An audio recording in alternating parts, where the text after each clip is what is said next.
On.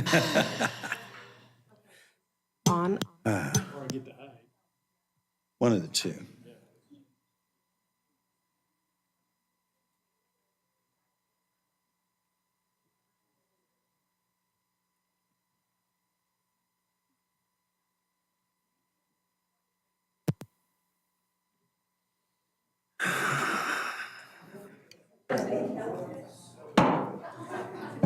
Good evening, ladies and gentlemen.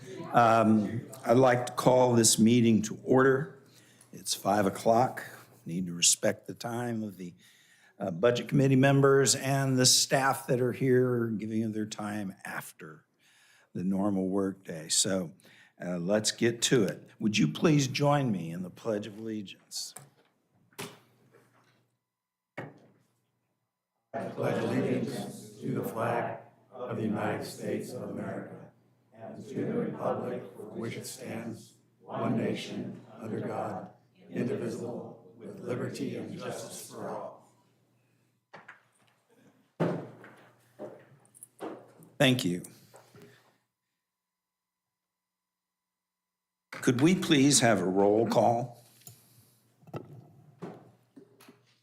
Doesn't look like Eric is at his station yet. Oh, there he is.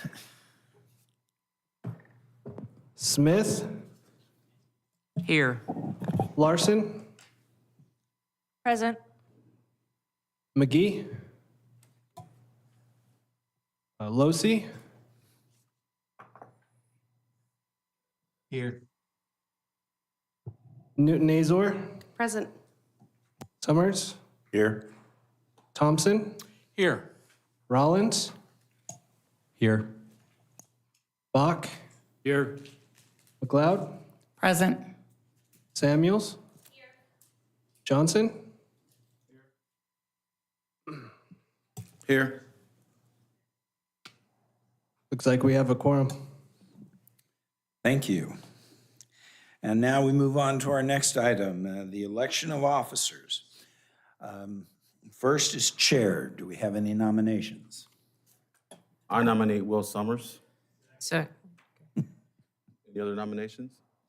Any other nominations? Just for fun, I wanted to nominate Samantha Samuels, but she might kill me.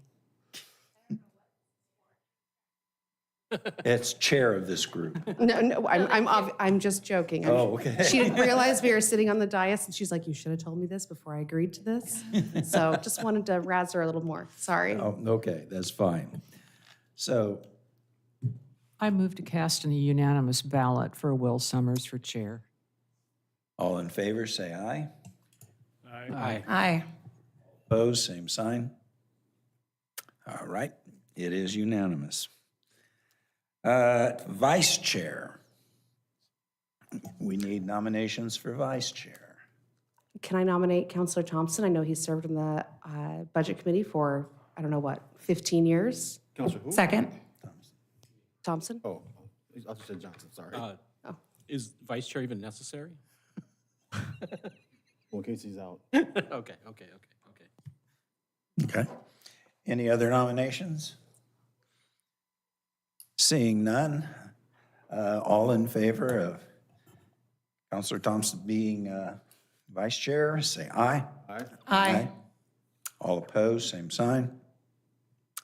Thank you, passes unanimously. Okay. Approval of minutes of the last meeting. Has everybody had an opportunity to scan those? And does anybody have any corrections or additions or grammar corrections? I move to approve all three sets of minutes as presented. I'll second that. Moved and seconded. Any discussion? Seeing none, all in favor, say aye. Aye. Opposed, same sign. The minutes are approved. Now we move into the public hearing on the recommendation of the 25-27 biannual ARA budget.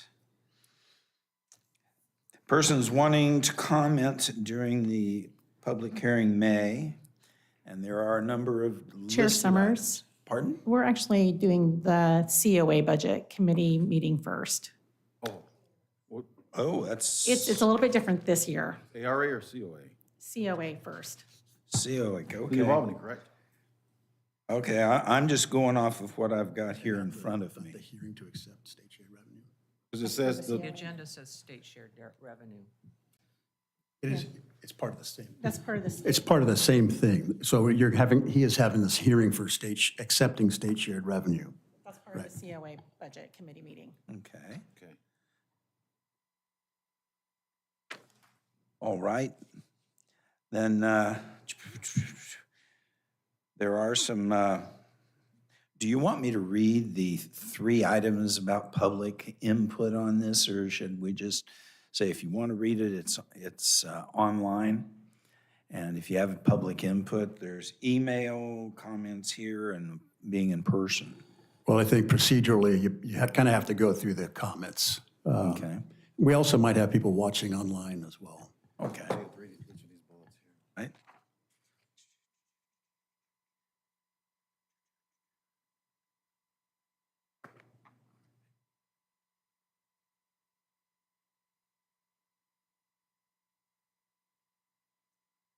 Okay, well, all these, the written comments have to include your name, the subject of the public hearing, and be done by noon on the day of the meeting.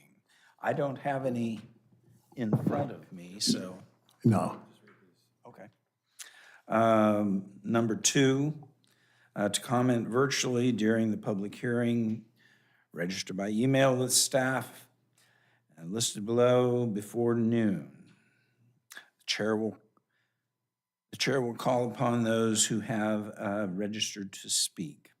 And if you appear in person at the meeting and register to speak using the sign-up sheet at the table. And Chair Summers, Yes. Yeah, if you don't have a script in front of you, those italicized comments are for people that read it beforehand. Okay. So you are correct the first time. You don't have to read through that. All right. If you have a script that gives instructions for people on how they're to comment during the public hearing, that's what I was referring to. Okay, my misunderstanding, thank you. Okay, then we go down and we open this up.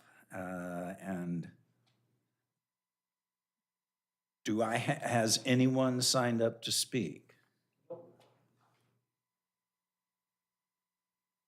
Nobody signed up.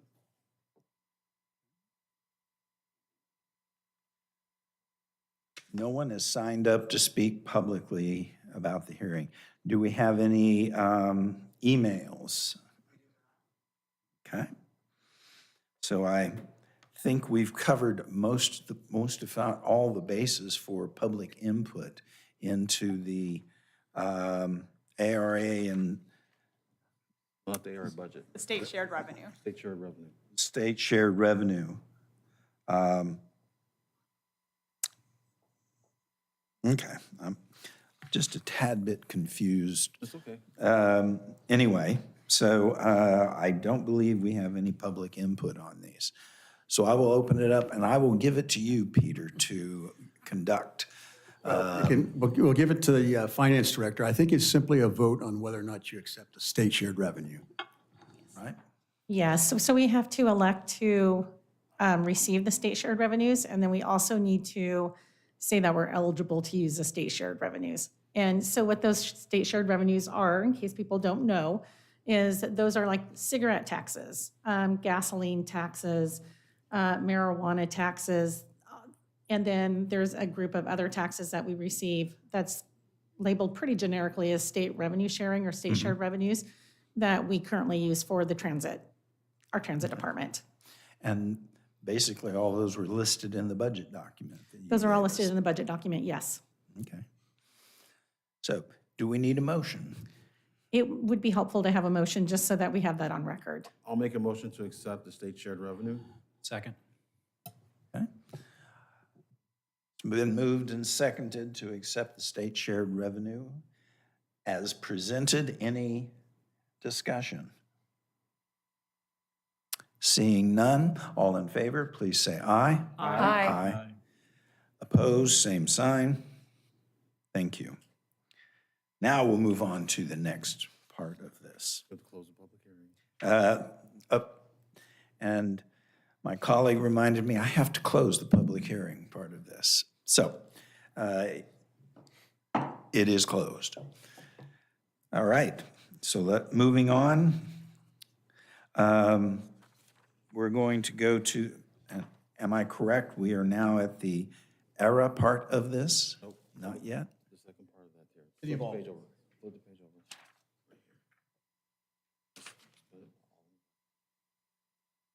Okay. Both of mine look the same. Thank you. Here's mine. Oh, here, one.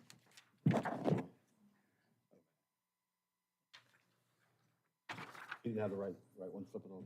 I'm sorry, I didn't have the correct agenda with me. That's okay. We threw you off by flipping the ARA in the city this year. Okay. And Biennial budget.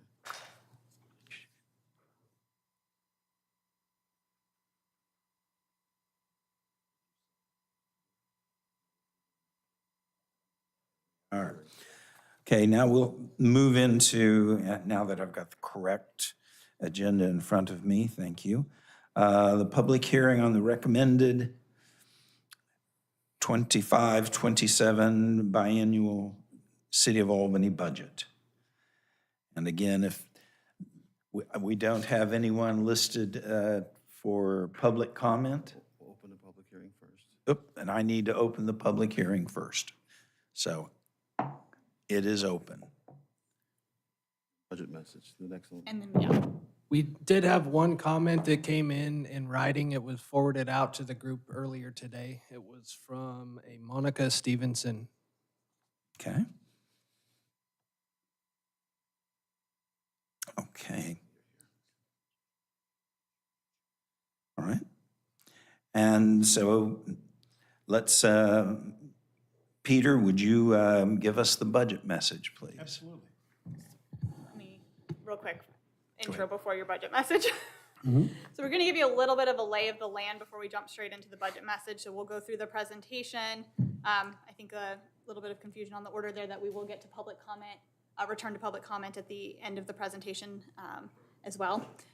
So just for lay of the land, this is 25-27 recommended biannual budget for the city of Albany. You're going to hear tonight from our city manager, Peter Trotzen. You're going to hear from our finance director, Gina Yeager. We have Jen Ambuel, who is our new budget manager. She's been here about a month, who will also be joining us at the table in a few moments. And then for those of you who have not met me, I am Kayla Barber-Parada, the deputy city manager. For tonight, we will get to the budget message in just a moment, but how we will move through this is once Peter gives that introduction, we're going to start with a budget process overview. That is because there were some significant changes to the budget process this time around, really to respond to feedback that we heard both from council and from staff in regards to how well that process worked and addressing pain points there. We're then going to move into the actual recommendation, moving through some of our funds here, debt funds, enterprise, and then landing on those governmental functions, which are the largest functions for the city. And then finally tonight, we will end on next steps. This is a more robust presentation than you guys have had in the past, and that is very intentional as we try to highlight some of the work that this budget is doing both now and for future out years. So just wanted to give you that lay of the land, but I will turn it over to Peter so he can give his message. Thanks, Kayla. So good evening, Chair Summers and Vice Chair Thompson, Mayor Johnson, members of the Budget Review Committee. Tonight, after 7 months of building the City of Albany's budget for the 2025 to 27 biennium, we're here to go over the recommended budget, to answer your questions, and to take your direction.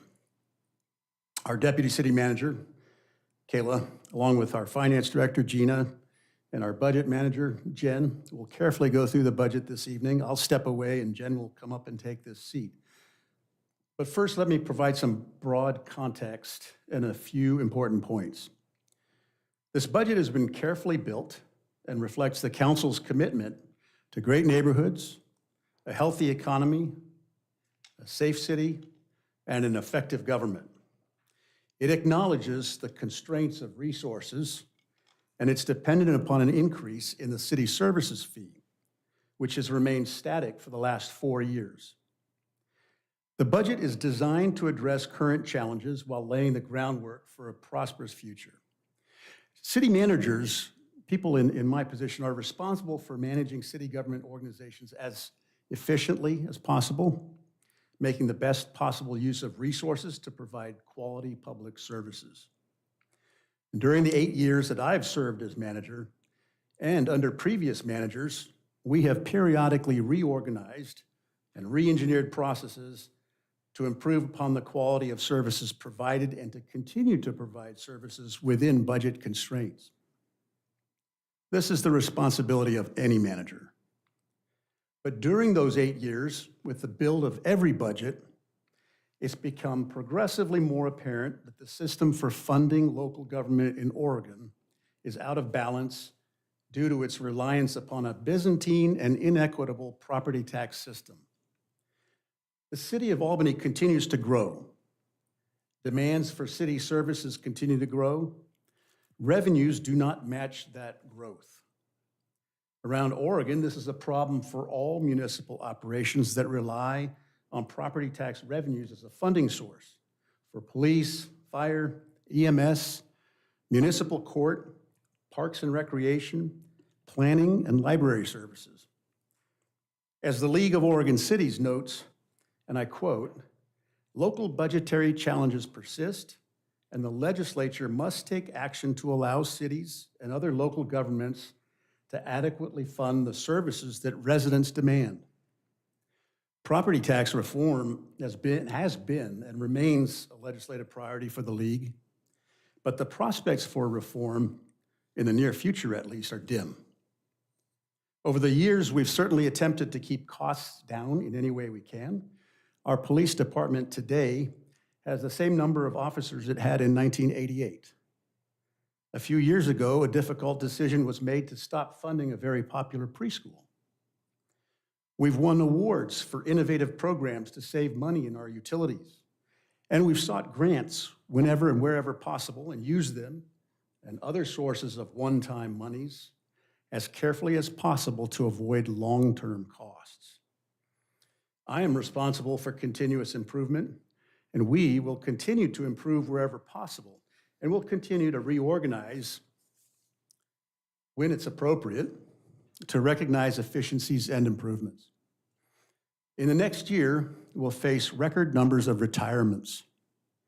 Changes and turnover of this magnitude afford further opportunities for revision and reorganization. But there's a limit to what reorganization can accomplish. Continuing to cut or limit services can't always be the answer as the city continues to grow and demand more services.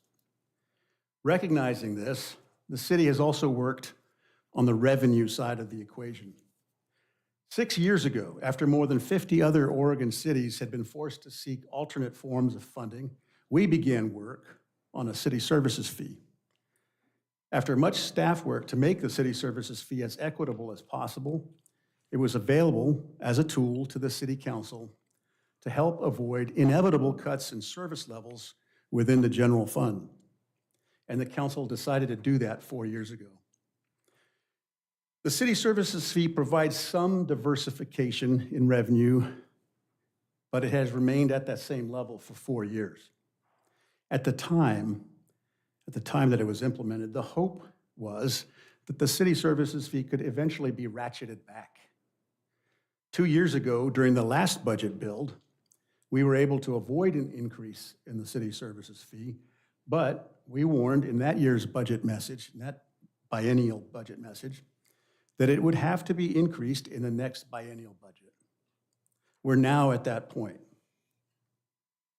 The $9 implemented in 2021 today has an equivalent purchasing power of $7.23. And it will further erode to $6.74 in this biennium. The city services fee will have to be increased in order to sustain service levels.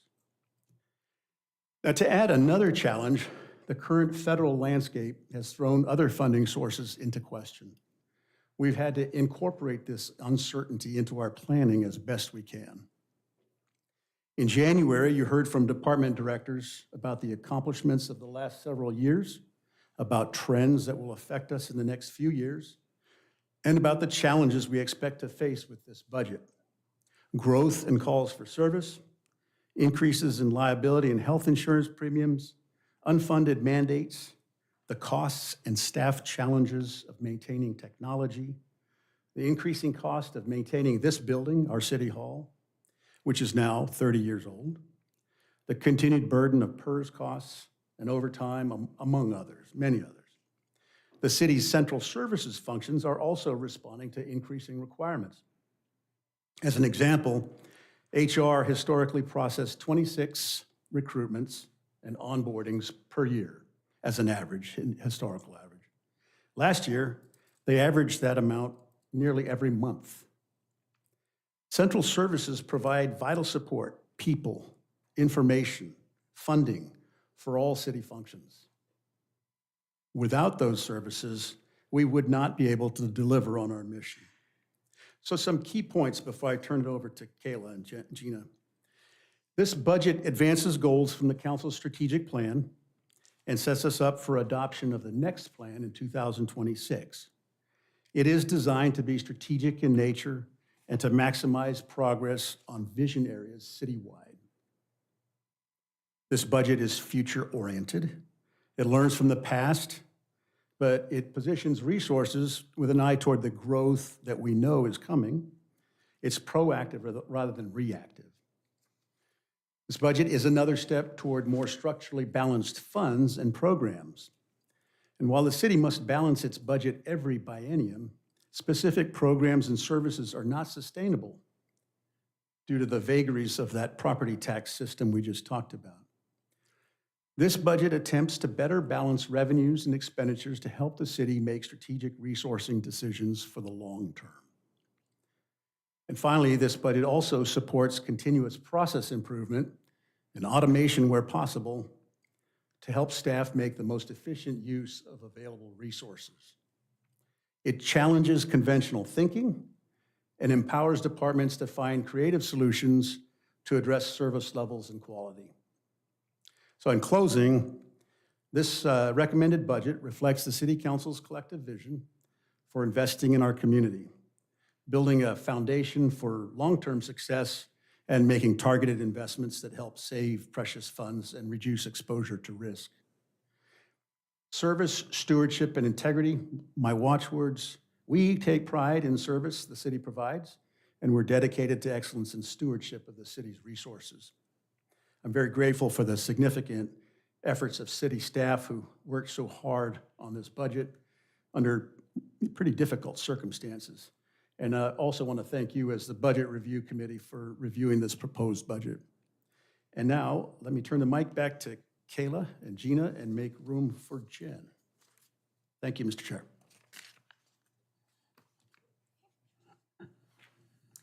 Thank you, Peter. You guys thanked him for me. I was getting ready to say thank you, Peter, as well. We all had the same thought there. Okay, so moving forward here, as promised, I have to wait for the delay in it to move through. As promised, we're going to actually start with a budget process overview. In my years of experience, prior to coming to this position, I spent many years serving as a budget and performance manager. And one of the things that always frustrated me about budget presentations is oftentimes staff would show up with a bunch of numbers and there really wouldn't be a lot of discussion about where that came from.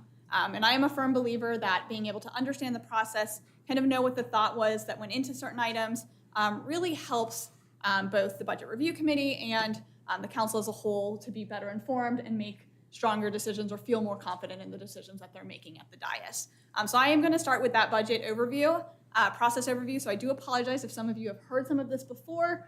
We have a lot of new faces here and a lot of changes, so I want to make sure that you guys are all on that same page.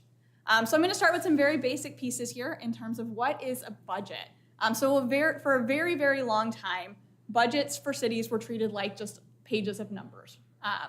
They would be brought back every year, maybe with some inflationary increases, but you wouldn't see a lot of movement. It was a lot of keep on keeping on doing the same. Over about the last decade, there has been a shift to recognizing that the budget is really your largest policy document for the year. Throughout your time, councils will put together strategic plans. You'll hear throughout the year various items that come up, policy decisions that are made. I'm sure you guys can think of a couple just off the top of your heads. But ultimately, the budget is where the rubber meets the road, right? When we go back, take a look at all of these different requests that have come from different areas and really look at and do the math, do the diligence to figure out what is the best spread of resources and balancing that we can do to provide and move forward the best option of those services. And that is really what the budget recommendation comes down to, is really that plan. The budget here at the City of Albany supports not only our strategic plan and then operating work plans for both our departments and various programs, but it also supports our capital improvement program, and then it is our legally recognized spending plan for the city. One thing that I always want to caution everyone on is a budget should be nimble. It is the best educated estimate that we can do, provided the information we have at the time. So as Peter mentioned before, we started this 7 months ago. So we have been working through that process, making decisions, really trying to project out even further 2 years and beyond into the future. So some Albany specifics here. So Albany has 19 city funds plus one component unit, which is the ARA, which is the meeting that you will have following this one. And the reason I like to bring this up is because I like to point out very quickly that not all funds are created equal. So we have what are called governmental funds, which you'll hear about later this evening. That's going to include things like your general fund and your various special revenue funds, as well as your internal service funds. And those are going to be items that really perform functions like public safety, parks. They're typically supported by tax dollars, and in our case, as well as the city services fee. You also have enterprise funds that are on there. Those are funds that are required legally to operate like a business. So the charges for services must support the items that are being expended there. And the reason I like to point that out is because oftentimes the public, it's really hard for the public to understand. They look at a giant budget and they wonder why you can't move $50,000 from here over to here to make something happen. And usually when we are looking at how we fund different programs, what we are looking at from our end is what are all of the legal restrictions that we have on something. Let's look first at what is the most restricted funding source, apply that, and then work our way out to more of those less restricted funding items. That way, we can try to give you guys the best mix or best bang for your dollar. So this year, the budget process was a little bit different. I mentioned that earlier. We actually started not by just jumping into the budget process, but by really stepping back and asking the question, what is working and not working in our budget process? So you can see here just very briefly, things that were working in the prior budget process were that departments felt like they could do some adapting in terms of their budget. You heard some of that from Peter earlier in terms of reorgs that happened, different programs that were adjusted and changed. It did meet our legal obligations. We were producing a budget and we were producing it on time and it was balanced in that biennium. And then it did advance some strategic plan items. But by and large, as we sat down and listened to feedback from council, feedback from our staff, we really heard that for the vast majority of you, the budget process was pretty painful and really wasn't moving the needle or working for anyone. Comments that we heard were things like the budget process being siloed. So departments could adapt within their own area, but when it came to larger conversations about where we could use economies of scale, things like where we could work off of each other for the same software, rather than buying 3 different types of software, those conversations weren't really happening in the way that we hoped that they would. There was also a lack of transparency.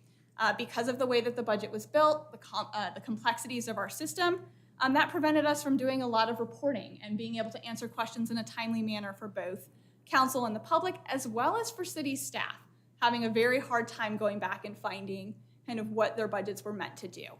Council engagement, we heard a lot from council about wanting to see the budget earlier this year. So that is why the Budget Review Committee did receive the draft budget 3 weeks ago. As promised in that initial email, I will let you know that there was one change in that budget recommendation. That is the inclusion of a transfer from our utilities funds to support or replenish the risk management fund. That is one that simply because I was not here for those conversations, I didn't know that was happening. But essentially we need to replenish that fund due to some legal obligations that we've been working through over the last couple of years. And then finally, while the budget was balanced in the current biennium, it was not structurally balanced. And what I mean by that is as you would look out long term, yes, we could afford things in the 2-year period, but we kept having this have to stop, roll back programs, cut programs, restart programs, and essentially doing this over and over and over again. We essentially had a city and operations that were constantly operating in what I would consider it's sort of a crisis mode. So as we went to pull the budget process together this year, we really looked at what are some opportunities we have to make that shift, make that budget work for us moving forward. So you can see here some of the budget goals that were outlined for this year's budget process. First and foremost was advance council vision and goals. So this, as Peter mentioned, is the last year of council's current strategic plan. In the spring of 2026, the council will be meeting to discuss what that next sort of vision, 5-year period plan looks like for the city of Albany. So we wanted to make sure that we could get as much across that finish line for the current plan as possible, and also set up the council to be successful in really pulling together that next iteration. We also wanted to make a shift to being future-oriented. Our budget for a long time has been very reactive. As we've run out of revenues in one area, we've sort of reacted by cutting programs, but we've never really had those long conversations about how can we make investments today to drive down the cost, the growing cost for the city long term. So we really wanted to talk about that, and that leads into that structural balance there. We also really encouraged departments this year to look for ways for process improvement and automation, not just within their department, but as a whole. So start treating this as one budget for the entire city. And then finally, and this is very, very important in the climate that we're in, is we wanted a budget that was adaptive. We heard a lot of feedback that perhaps over the years inadvertently, the idea of having to bring supplemental budgets had become a bad thing. That meant that you had misestimated your budget, and that is absolutely not the case. Supplementals are a very good tool for making sure that you don't over allocate your resources, and that when you have new resources come in, you can put those to good work and have those conversations with the Budget Review Committee and the council. So we did, through this budget process, make sure that we were recognizing where things made sense to pull in now and where some additional work maybe needed to happen before some of those conversations could be had with council. So you will see, particularly when we get into the next steps portion of this, we have already built in some check-ins that we expect to have with this group and with the council in the fall and in the spring. Okay, so all of this, you guys saw this back in the fall when we did a training for the Budget Review Committee, but all of this comes down to something called strategic budgeting, which is the best practice that cities are really looking at for budgets moving forward. And the way that strategic budgeting works is it stops treating the strategic plan and the budget as two separate documents. You don't have a let's start budget season, let's stop budget season, let's start strategic planning, let's stop strategic planning. Instead, it is an ongoing cycle. So you have your planning portion where that is putting together those strategic plans, pulling together those policies throughout the year, putting together those operational plans. That feeds into the recommendation that is made for the budget. In this case, we very specifically asked departments this year to outline how particular items supported one of the 4 vision areas outlined in the strategic plan. And then those 2 documents in tandem allow for departments to begin executing or getting that work done. So really getting those boots on the ground to move things forward, the piece that everyone really likes to see, which is when we get to check something off the list, show our residents what we delivered. And then as part of that execute phase, you also have very clearly there that adapt as needed. That gets back to that supplemental question. And then finally on here, there's an engagement piece. You'll hear a little bit more about this towards the end of the presentation. But one of the areas that we want to work on in this next biennium is budget engagement. In the past, the budget has kind of happened behind the scenes. It's come out for this meeting. But we have worked diligently with our communications and engagement staff this time around to identify some opportunities to actually get out in the public and help them understand what their tax dollars do for them and what is the true cost behind some of the things that they enjoy day to day in the community. Okay, so you can see that 7-month process that Peter mentioned right here. Way back in October, we actually had staff starting to pull together current analysis. So whenever you're building a budget, the first thing you want to do is really take stock of what do you have available to you? What is the current situation? What are you working with? So to do that, we actually pulled together historical trends based off of the last 3 years worth of performance, really looking at how some of our expenditures were moving, how things were shaping. We also pulled in at that time initial projection factors. So initial pulls for things like CPI, what we expected for electricity, all of those things that drive the numbers moving forward. And I do say initial because we did recheck that. You'll see in that March, April, go for it. When you were looking at those historical trends and the projected factors, were you looking at population data via the Portland State's Census Department? Yeah, so all of that, so there's a lot of different projection factors that go in here. So not only do we have the economic ones that I mentioned, but things like growth, so understanding that we expect to grow by 1.8 to 2% for the foreseeable future. All of that gets pulled in as we are starting to look at how things are going to move. Because obviously growth is gonna have impacts on things like what our maintenance costs are, what our obligations are there. It's going to have impacts in terms of the, the numbers of calls for service. So yeah, it's a lot of different projection factors that go in there. Yeah, great question. And then one thing that we did that was different this year is we actually pulled together what are called base budgets. So as we were going through the budget process and hearing from departments about pain points, we found out that basically departments were doing the same work 10 different times. So each department was having to pull their own projection factors, their own numbers, do all of their own trending, and then it was happening again in the next department and again in the next department, sometimes with different numbers. Now, our departments don't live in the financial system day to day, and I will tell you, our financial system, Munis, with the structure that it is set up in right now, is awful to work in. It is very difficult for people to find the information that they need to, and when we realized that, we realized, you know what? The finance team, city manager's office, we work in this on a regular basis. We can pull that for them, get that information set up so that it is in a format they can work with, and they can spend more time talking about how do we find efficiencies, how do we move things around, and less time trying to do that grunt work of just getting the numbers out of the system. And I will tell you that was widely popular with the group behind me. They were very happy to not have to do that. And then also alongside that, we did an update to our chart of accounts. You did hear about this back in the fall, but essentially the city of Albany had over 1,200 object codes. For reference, a city of our size would have generally about 200 to 400 of those. We consolidated it down to 400, and what that is going to do is it is going to allow us to do reporting more frequently and also allow for us to do better modeling of our financials long term. The more object codes you have, the more human error you have, and the more manual processing that has to happen for all of those reports and all of our financial transactions. Moving into January, February, we got into our needs assessment. So we had our current state. Now we need to know where we need to go, right? And how we bridge that gap. So that's where departments were going through, looking for those efficiencies, looking for ways that they could rework their funding. And at the same time, the finance team was going through looking at cost allocations and those citywide programs to see where we could start to eke out some opportunity.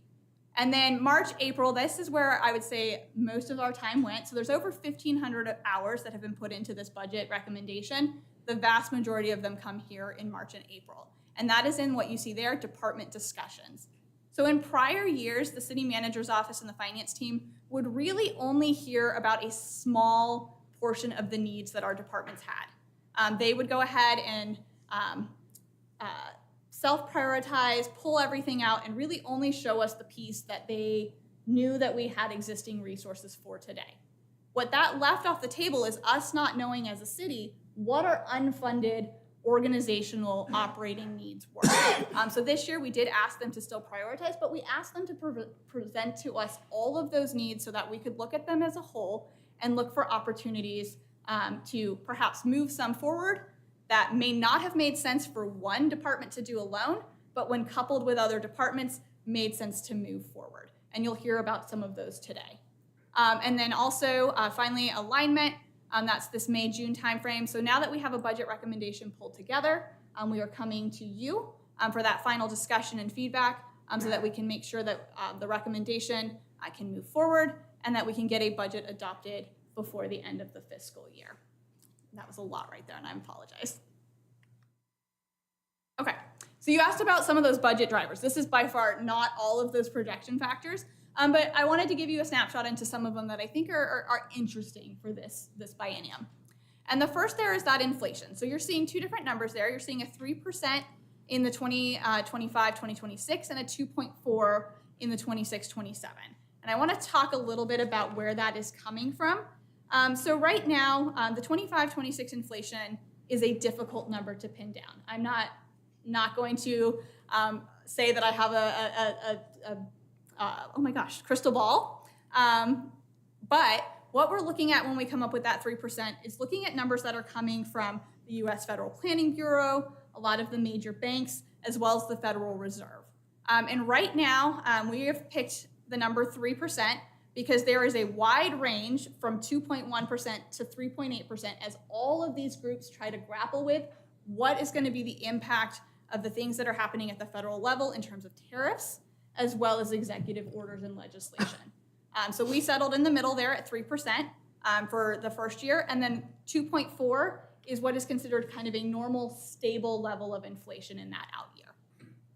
Personnel, that is a big one. So personnel accounts for 80% of our ongoing operating cost. So for this biennium, we are looking at a 6% overall factor for personnel. Now, what is driving that? You can see some of it under there. Market is a big one, right? We have to make sure that we remain competitive with our other comp cities in terms of what the market rates for positions are. Otherwise, we watch those positions walk out the door. You're going to hear later on about some turnover that happened in our fire department that is now resulting in huge levels of overtime. And some of those conversations that we're having to have with them right now is making sure that we remain at market so that we do not continue to have that issue. Also, COLA, that is the cost of living adjustment. So that is looking at how things move alongside that inflation and CPI. A new one to this year, and Peter did talk about it earlier, is retirements and turnover. So we have 53 eligible employees for retirement in this biennium. 46 of those are in the first year of this biennium. So the organization as a whole is going to look very, very different in the next 2 years. Where that comes into personnel is we had to account for a couple things. First and foremost is a lot of these employees are 30-year employees who have huge leave banks built up, and we have to pay those leave banks out when they leave. I see the nodding there. It's a massive liability for the city, but it's one that we're going to have to pay for. Additionally, what happens there is we have to start thinking about long-term how that moves the line. The good news is these are very expensive employees, so that does help to taper us down a little bit in out years. But for this biennium right now, it does drive up some of those personnel costs. Another big one that I just want to note here, electricity, 14.9% increase. We use a lot of electricity here in the city, particularly when you talk through our public works department. A lot of those operations, the wastewater treatment plant, water treatment plants, those are all 24/7 operations, very energy heavy, energy intensive. So that does drive as well. And then we've talked about it ad nauseum over the last couple of months, but federal and state impacts, some of the unfunded mandates coming down there, as well as some of the items where, quite frankly, revenue sources that we felt were stable and have always been modeled as stable are suddenly not stable. And then we did talk about strategic plan. And then finally, we did have to think about what does this look like if we go into a recession? It's still up in the air a little bit between different groups on whether or not the U.S. will move into a recession based on the activity happening at the federal level. But most budget managers across the country right now are doing models for mild recession levels. And so that did drive us as well. You'll see that reflected in some of our reserves as we do beef up some of those reserves going into what could be a potential recession. Yeah, go for it. Sure, that's on.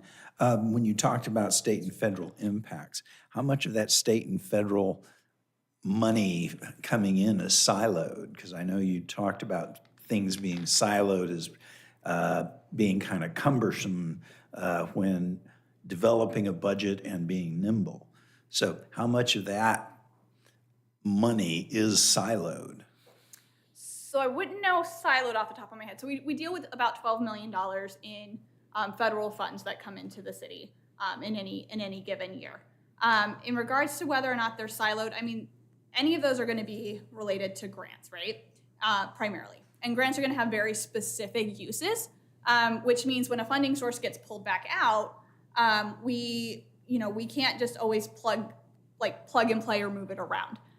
What I will say is our biggest area that we were worried about was our transit function, because that is its own fund, its own program. It is predominantly funded by federal funds, but I am happy to say that our staff worked very diligently to get contracts executed. So we do have that funding secured through this biennium. After that, can't speak to that because that's going to be dependent on what happens with the federal budget, which if you've looked at that skinny budget is a concerning budget for a lot of cities. I will also give the good news that CDBG for 2025, which is another one that's highly isolated, that has also been secured, but we will be keeping an eye on that 2026 portion of it. Does that help some? Yes, thank Okay. you. Okay. So with that, that's the process overview. I'm going to now move into some of the recommendation here for you. And I'm going to start with our debt funds. I know, oh, go for it. Before you do that, Yeah. can you please, if you have the information on ARPA and the Income Reduction Act funds, are those secured or are they still at risk?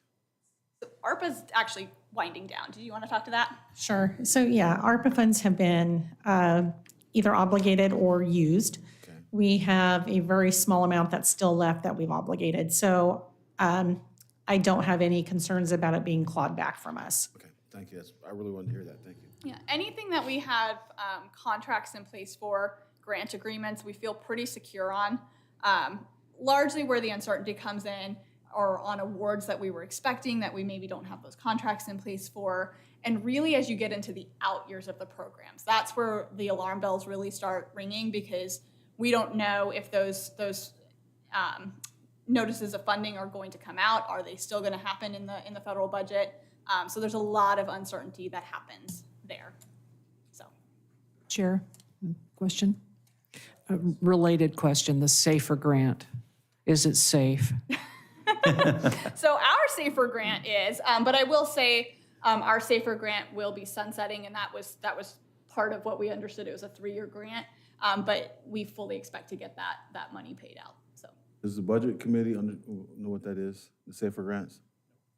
Can you please explain what SAFER grant is? yeah, so our SAFER grant, it actually funds some of the positions in our fire department. So I believe it's about 3 positions that get funded through that. Any other questions real quick before I move into the recommendation? Yeah, go for it. I actually was curious, and I understand that budgets are allocated for certain departments and that they can't be moved around. In those individual budgets for each department, are all of them use it or lose it? Okay, so they can be allocated to rainy day funds or? So let me back up a little bit, because I do want to be clear. It doesn't necessarily mean that you can never move things between programs. There are specific cases with certain revenue sources where they're going to have limitations on what they can be used for. So anytime that we are looking at how to best allocate funds, we will first, off the top, allocate those items that have very, very specific uses. So this happens a lot in those special revenue funds, because there's going to be either dedicated funding that's coming from the state. We have some dedicated endowments that support the library. They have very specific rules for how they can be used, so we can't move those. Now, when it comes to if we see that we're going to have savings somewhere, and maybe we have a program over here that needs a little bit of help, maybe, because like I said earlier, we don't have a crystal ball. We're doing the best educated estimate at the time. We may look at how we can rearrange some of those savings to address that shortfall. And if it is a large enough one, we may come back here to the Budget Review Committee for supplemental and go through that process. So it really depends on the situation, but we're constantly looking at what is the full scope of the resources coming into the city, what is the full scope of the obligations, and what is the best way to kind of arrange that. Does that help any? Oh, no, it does. Okay. Thank you. I just wanted to know if there was, I used to work in grant-funded positions, 501c3, and everything was use it or lose it. Yeah. And there was less incentive to save money for the budget and more incentive to literally find anything, just go spend the money. Okay, And so that's this where- isn't that. It's not set up that way. Okay. Yeah, and that's where this strategic budgeting really comes into play when you're looking at a budget holistically. It actually disincentivizes that sort of use it or lose it mentality because of that constant conversation that's happening through the resourcing, and also because you're now having a conversation rather than just across a singular plane of the biennium, across long term. So now you're starting to have conversations about what is happening in 5 years, and okay, if I have some savings here, does it make the most sense right now to move it over here? Or do we address this program over here in a different way because we know we have this other obligation that's coming up, whether it be in the next biennium or 5 years out? So it's a lot more complicated, but it's also a lot more rewarding and, quite frankly, a far better use of taxpayer dollars. It helps us to be much better stewards of that and help that go further. Excellent. Thank you. There's another question? Yes? About the individuals who are retiring. Yeah. So I was just a little confused because you said that's going to take a big chunk of the budget. Why is that money not already pre-allocated for them and like not really seen as something that could ever be touched? So you said like they're taking like that's a big chunk for those people who are coming up on retirement. But shouldn't that chunk already be like not a part of anybody's discussion? Like that's there for them in their years of service? So yes, so we actually took that off the top. So what I was giving some explanation there for was to help you guys understand kind of what was moving that personnel number. But when we built the base budgets and helped work with the departments on those, the very first thing that we did with that was look at what are we obligated to do. And so those are the items that go in first. So things like contracts that we're obligated under, things like payouts that we will have to do. Those all went in first before we started looking at more of those discretionary lines with them. So that was already put in there up front. As far as having to show it in the budget, that's a requirement by state law that we have to kind of show it and allocate it. I was just appropriately. kind of wondering like, is there a system already in place yearly? Because as individuals, you see your fund grow towards retirement, but it just kind of sounded like, well, like now we have to pay them and like come up with the money somewhere. No, we're not just coming up with it. This is something, no, we've known it's been coming. So what I was really trying to get to is you see this jump in the budget this time because we're actually having to go forth and allocate it at this point because we do in fact plan to spend it for that now. Prior, it would have been sitting in reserves, so you're seeing that shift to it actually being in those personnel lines. Okay, thank you. Yeah. Anything? Any other questions, comments right now? One more. Supplemental budgets are designed to help capture the, I'm going to call it shocks, that you can't see now but may happen in 6 months. And so I'm in total agreement with you that supplemental budgets are good things because it helps you look at what the actual, what's happening and how the budget you passed didn't take this into account, and it couldn't have taken that into account. So they are good things to have. Yeah, and I think getting to a comment, and I apologize, I can't remember who made it now at this point, I'm so sorry. There was the comment earlier about the use it or lose it comment. So when you actually treat supplementals as something scary or bad, what it tends to do is it causes departments and organizations to push more into reserves or squirrel away more because they're worried about that rainy day. When you make supplementals a normal piece of the process, that removes that fear, and you're actually able to put more of those dollars to work. So, yeah. So we'll get into the recommendation piece. So I'm going to start with some funds that you maybe don't hear about a lot, but I wanted to talk about them because, as we mentioned earlier, we start with the things that we have to do, and we pull those off the top. So we have 2 debt funds here in the city of Albany. And actually, let me give a little bit of an overview. Debt funds are something that we are legally required to have anytime that we are issuing out governmental debt. And they are going to account for kind of that long-term payment for that debt, that payoff. And so for this area, this is one of those areas we don't have any flexibility on. We have to commit those funds. They have to stay here. But I have some exciting things to talk about in our debt funds this year. So the first one is our debt service fund. So this funds what are 2002 limited tax pension bonds. Basically, this is our retirement liability. So we actually are going to see that debt service complete in 2028, so just outside of this biennium.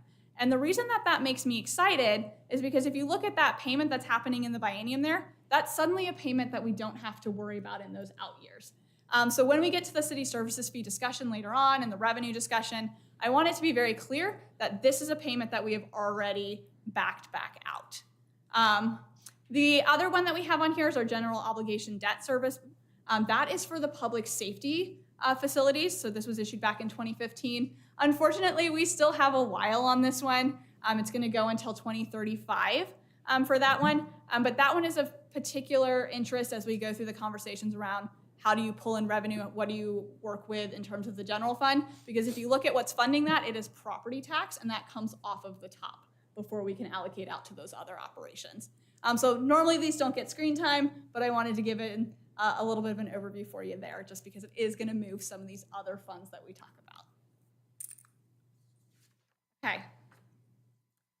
Moving from here, I'm going to get into our enterprise functions, and I'm going to primarily focus on the operating side here, and that is because you guys got to hear just a few weeks ago about the capital improvement plan, and Chris Bailey does a much better job of an in-depth overview of those projects than I ever could. I am not an engineer, thank God. I couldn't do any of the work that they do. So I'm going to focus on the operating side of things here. Okay, so just a reminder, enterprise funds, these operate like a business. Charges for services must support those expenditures that are going out. Some of the key challenges, these should be familiar, particularly to our council members, because you heard about them back in January. We're really dealing with that growth here in the city of Albany. We are one of the fastest growing cities here in the state of Oregon, and along with that comes some significant obligations. At the same time, we have an aging infrastructure, and alongside that aging infrastructure comes greater maintenance costs. Where that plays into operating is oftentimes, I shouldn't say oftentimes, we can't control when breaks happen, and so oftentimes they may occur in the evenings, drive things like overtime. They also drive our need for personnel, contracts, et cetera, in order to respond to that. Turnover, you're going to hear about it again and again and again tonight because that is a significant issue the city is going to face over the next biennium. Coming back to that uncertainty, and then I am going to talk about federal regulations as well because those are going to drive some changes, particularly in our sewer fund. So let's start with that sewer fund. And let me actually get caught up. I got so excited talking, I didn't move my pages here. Okay. So sewer fund is our largest enterprise fund for the city. So it's about, as you can see there, $95 million in expenditures. And as we're looking at this recommended budget, you're going to note that there's increases in both the materials and services, as well as that sort of transfers, contingencies, other. So I want to spend a little bit of time on those. So first and foremost, in that materials and services, what you are seeing as a driver there is really our National Pollutant Discharge Elimination System, NPDES, and yes, I will get that acronym wrong a couple times, but that is essentially the permit that allows for us to treat wastewater. So we have not had to update that permit since the year 2000. This time around, we have to do that, and if you know anything or have paid any attention to kind of the legislation that has come down over that period of time, there are a lot of new requirements in terms of the way that we have to treat water. What can be in there when it goes back out, what type of pollutants can go back into the system. And because of that, we're going to have to worry about some significant upgrades and changes to how we process over the next, going to start in this biennium, but it's actually going to drive over the next several biennial budgets. Yeah, go for it. Are you going, is a city going to have to apply for a new permit, per se? So we'll renew our permit. So, and that's a process that we're already going through. Okay. So one of the things that's that is recommended in this budget is actually looking through and doing an assessment of what our needs are to meet those requirements, so that we can make sure that we can do all of that and then understand what the associated capital cost is to bring all of those up to where we need to be, all of those facilities up to where we need to be. And we have a requirement that we have to address it within the 5-year period, but this group has known about it for quite a while now, and they've been working very diligently on that over the last several years. So I think the city is in a really good place for moving that forward. Great question. Other highlights that are happening in here, expansion of the compost and the shrub hub program. Those are some programs that have helped to save money for the city by deferring costs in terms of the compost that we use in our parks and facilities, as well as the planting material that we need throughout the city. And then I will note here that this is one of the areas that does maintain service levels. And the reason I point that out is because as we walk through, you will find some areas where we kind of have to have that conversation about where services change. But here in the sewer fund, this recommendation would maintain service levels.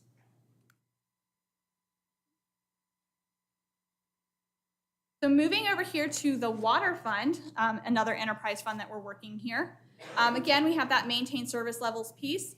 A lot of the exciting news in the water fund is actually really over in that capital investment side. So I'm not going to get too far into it. What we're watching on the operating side, though, is really the impact of tariffs and the cost increases on our operations. So the way that water treatment plants work, they are highly specialized facilities. So oftentimes you don't get to just say, I'm not going to buy my membrane replacement from China because the tariffs went up. You kind of have to go with whatever your facility was built for. And there are very limited options for where those can come from. I know our city manager shared probably about a month ago an article that outlines some of the changes that you're seeing and impacts to water treatment costs across the country. But we are seeing in some areas increases of up to 30% in this biennium expected for some of the just basic sort of chemical and maintenance costs that go alongside that operation. Now that is on top of the last several years where you already saw double-digit increases in both 2022 and 2023. So treating water, a lot more expensive moving forward.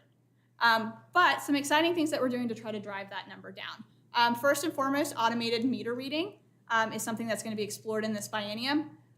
Right now, if you don't know the process, we have to send people out physically to go and touch each of those meters in order to get that information that shows up on people's bills. Automated meter reading would allow us to pull that back and have that basically be sent to the city. It's not going to be 100%. I've implemented AMR in 2 other cities, but it will be about 95%, which is a great reduction in the amount of staff time or contract time that has to happen there. When do you expect that automated system to be at the 95% level? It's way too early for us to estimate on that. We are just in the early phases, our early process of pulling this together. I can tell you from working through it in 2 other cities, it took us from the time that we went live, so it was about a 1.5 to 2 year period just to go live.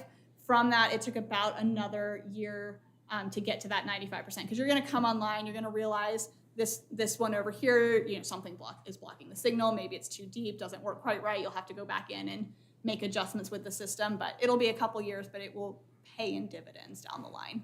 Okay. Yeah. Any other questions? I actually have a comment.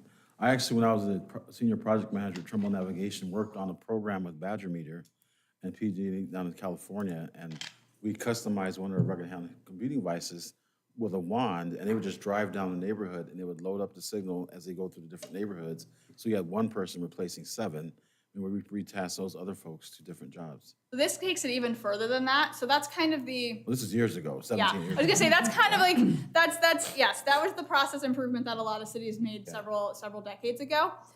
We are moving to AMR is kind of the, I'm Okay, so I'm old. sorry. I'm old, it's okay. I feel like I just aged you. You said it, stop it. AMR is really the standard that cities are trying to get to now, because you don't even have to send that person around driving. It all just comes in automatically. And then the nice thing about it as well is that it also, once it's fully operational, would allow for residents and actually just any of our utility customers to have a better understanding of their usage. there's options in there to be able to kind of check your usage. It also allows us to know very quickly if there is a leak happening somewhere, so that we can help pinpoint, isolate, and address that sooner, which is great. We don't want to be wasting that expensive water to treat, which actually leads me into the next point here. So forward looking, I'm just going to note very quickly, they do have a Vine Street Facilities Viability Study that they're going to be looking at in this biennium, and that is really to help us understand our needs for that facility moving forward. As you know, that is a very old facility here. It is the original way to treat water.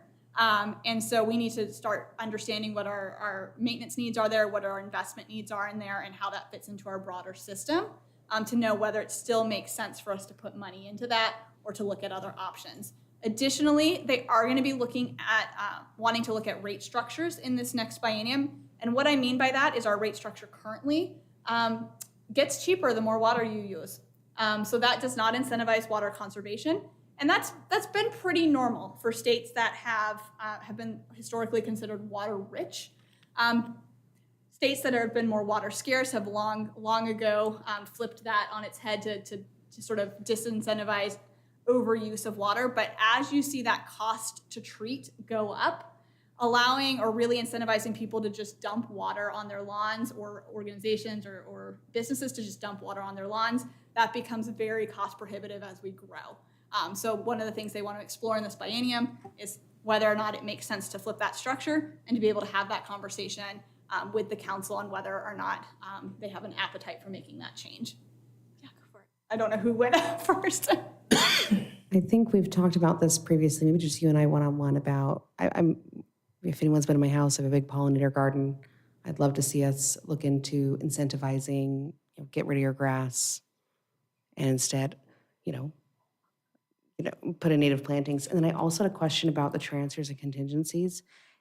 Part of the transfers and contingencies is that also transferring out money for our low-income assistance program? So that is not a transfer. So the way that our low-income assistance program works is it's actually a credit on people's bills. So we actually see it come out on the revenue side. So it wouldn't be a transfer. Okay. And then I think who else's hand?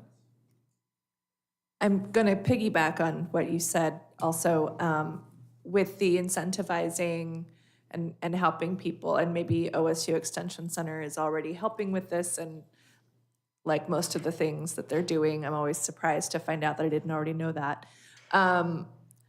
But the rain barrels, what is the current allowance for rain barrels in Albany? I don't know off the top of my head, but I will see if we can get someone back there to send me something. Just shoot me a message and let me know. I don't know of us banning anything, but. Oh, no, I just mean allowing them for, allowing to have more rain barrels for the purpose of watering gardens. I think this is because I garden. There you go, Michael, you get your bingo. He says every meeting I mention gardening. I believe because of Oregon's water rights laws, you're allowed to have up to, I believe, 2 rain barrels, which is why I have rain barrels, only 2. Of any size? We'll double check on size, but yeah. You know what? We can find out that answer and we can send it out following the meeting. That's totally Okay. fine. I don't know what the requirements are here, and I do apologize. I do know the last state I was in because of water rights had a very similar requirement that you could only have 2, but we can look it up. Okay. Anything else before I move to the next slide? Okay. Exciting things happening here. Okay. Sorry. Do you guys know anything about using recycled water in the state? Because I moved from Florida quite a bit ago, but we used recycled water a lot. It didn't smell great, but we had to, that's what you use to water your lawn, or that's what you use for outside resources. Yeah. And I was just surprised that there was not retention ponds for that in this state when it comes to the dry season that even firefighters could pull from. Like, why has that never been an infrastructure that has been? So I can't speak to specifically why the state of Oregon does or does not do things. If I knew that, I would be paid much more. But what I can tell you is what is typically a barrier for most government entities on that, and that is that the infrastructure for that, because it wasn't part of when water infrastructure went in across cities across the country, there was never this concept early on of having this recycled water piece. So to go back in and add that piece in that capacity is extremely expensive. And so usually that is the barrier here. And I do also see, it sounds like recycled water regulations in the state are fairly restrictive here in Oregon. So it would probably be a combination of those restrictions and then also just a huge cost of infrastructure that would have to go into doing something like that. It's basically like building an entire second system. So yeah, great question though. Anything else before I move on? I don't see anything. Okay.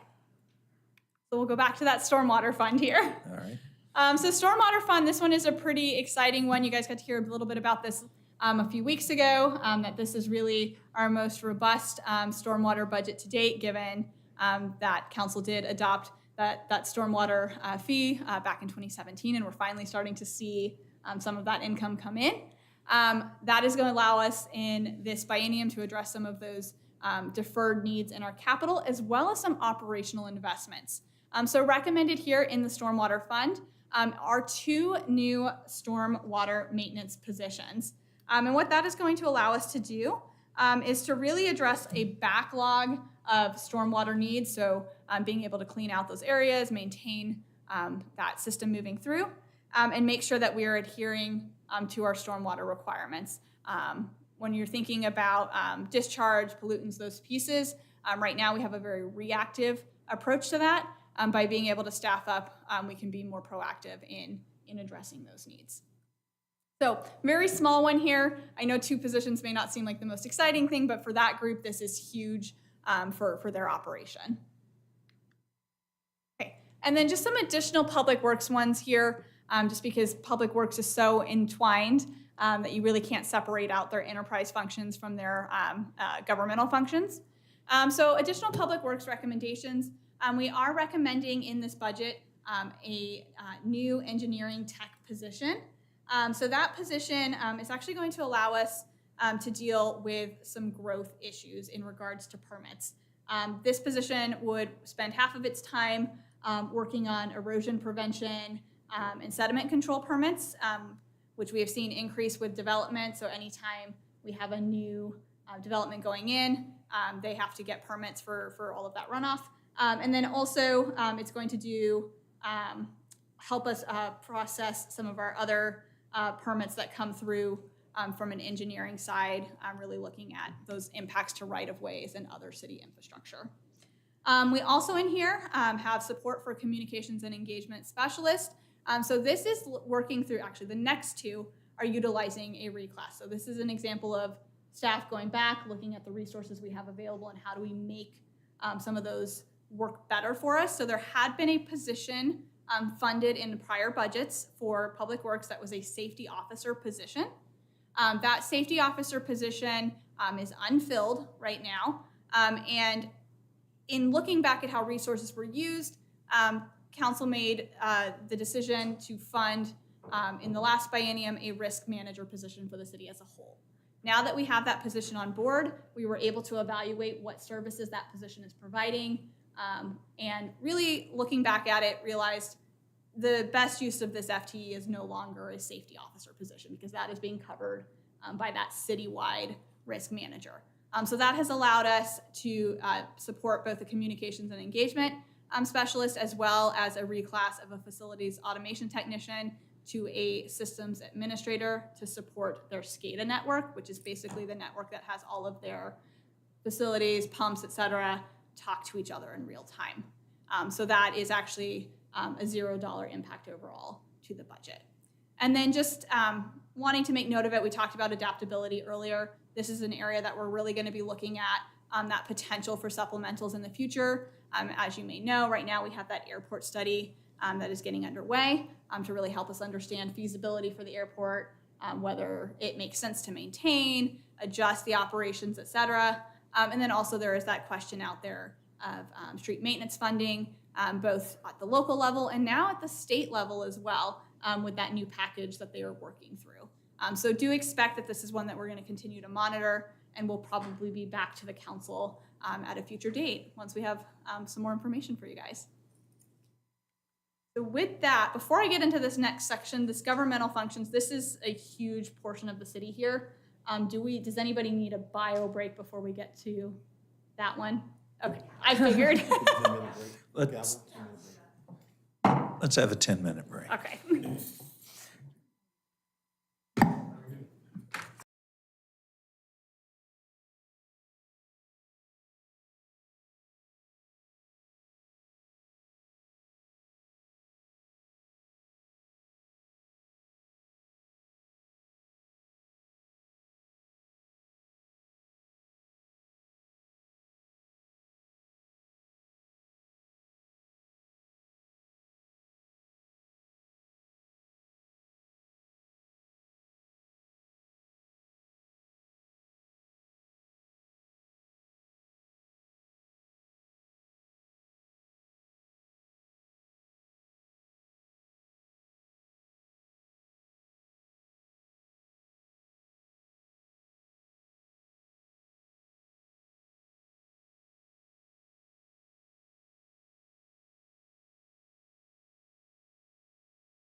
8 and 9.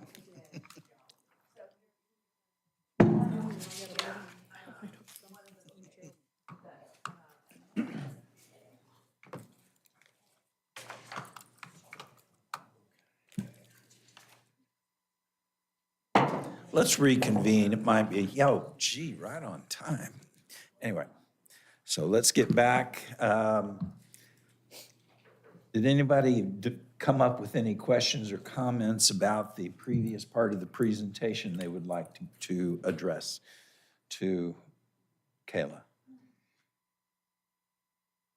Seeing none, would you please continue? Yeah, absolutely. We're going to get into our governmental functions now. Just as with the other functions, just a brief overview here. When we're talking about governmental funds, these are all of the funds that we are talking about. By far the largest of those being our general fund, which is where you're going to find our public safety functions, some of our community development functions, as well as our library. And then underneath that, those are those special revenue funds we mentioned earlier, where there's generally speaking some very specific dedicated uses of funding sources, which is kind of why we keep those separate for reporting. And then finally, at the bottom there are those internal service funds.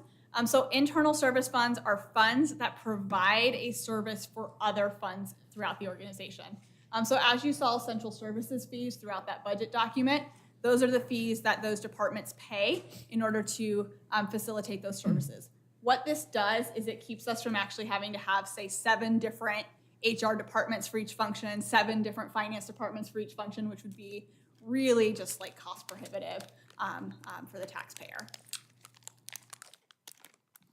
Okay, so just a brief overview here.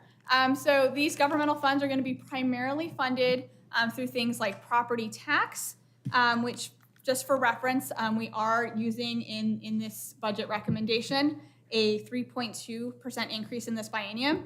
And what that does is that accounts for that 3% in general growth as well as that growth of the community that you asked about earlier. And then our next highest areas of funding include things like a typo there for franchise fees, not franchise fees. And then other charges for services are going to include things like permitting cost, inspection cost, court cost, ambulance fees, et cetera. And then also in here, in our economic development special revenue fund, you're going to see things like transient lodging tax coming through. And then down there at the bottom is that city services fee. So we will be having a conversation about that at the end of this governmental funds section. As Peter alluded to earlier, there is a discussion around that level for the fee in order to support ongoing operations, as well as some of the recommendations you'll hear today.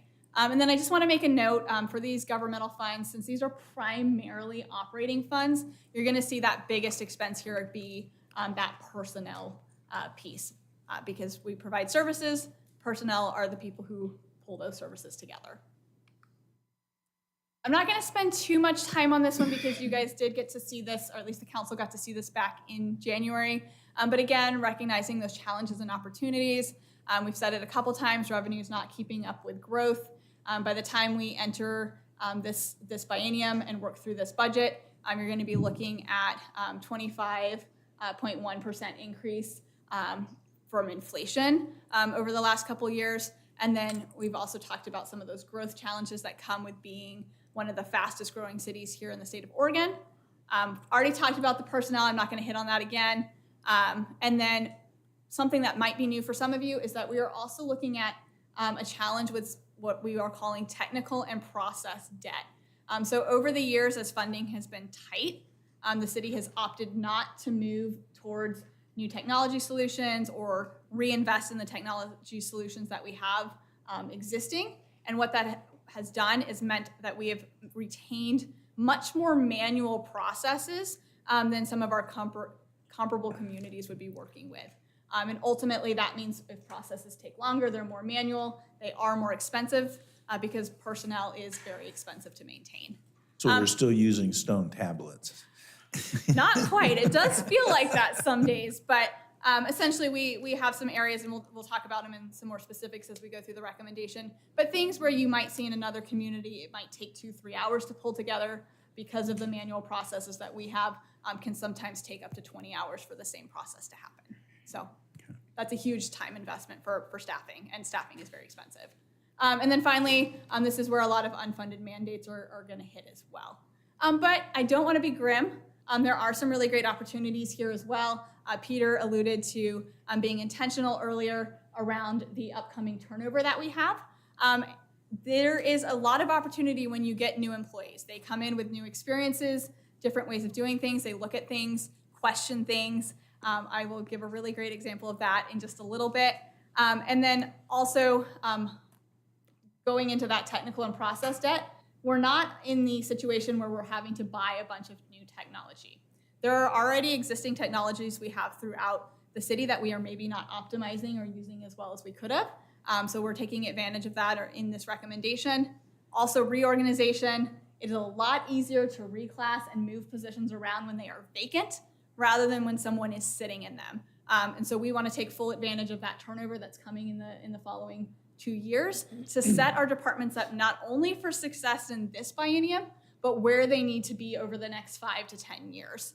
And then also looking at some data-driven investments, as well as that strategic plan update in 2026. That is a really pivotal moment. This is the first update that the council is going to do in that new strategic plan structure.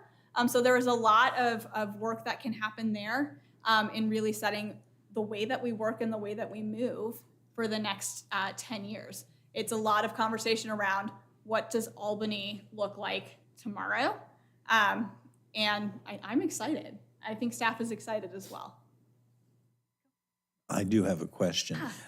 When you were talking about the challenges of the technical process, but you're also looking at it as a leveraging those positions because new people are going to be coming in, you're going to be reimagining how services are going to be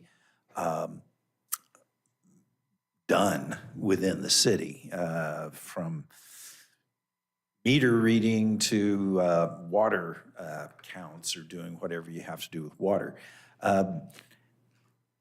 What's the process that the city's going to be using for that? Is that inner staff, or is that going to be something you're going to be looking to get community involvement with?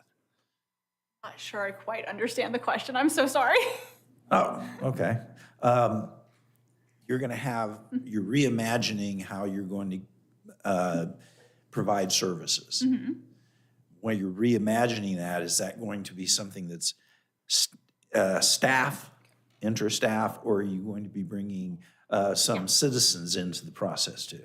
So combination of. So there's a couple, you're going to take my talking points from later, but a couple of opportunities. So certainly one of the things that we try to encourage with our staff and are really working on with the new staff coming in is we want you to feel empowered to own the processes that you are working through day to day. So if I am working through a projection and I find that there's a way that I can make that better, maybe I can eliminate a couple steps here, we want people to feel like they can do that. We also are encouraging interdepartmentally for conversations to happen around how can we make sure that when a process flows from one group to the next, that it flows smoothly, that communication is happening, that things aren't being lost in transition.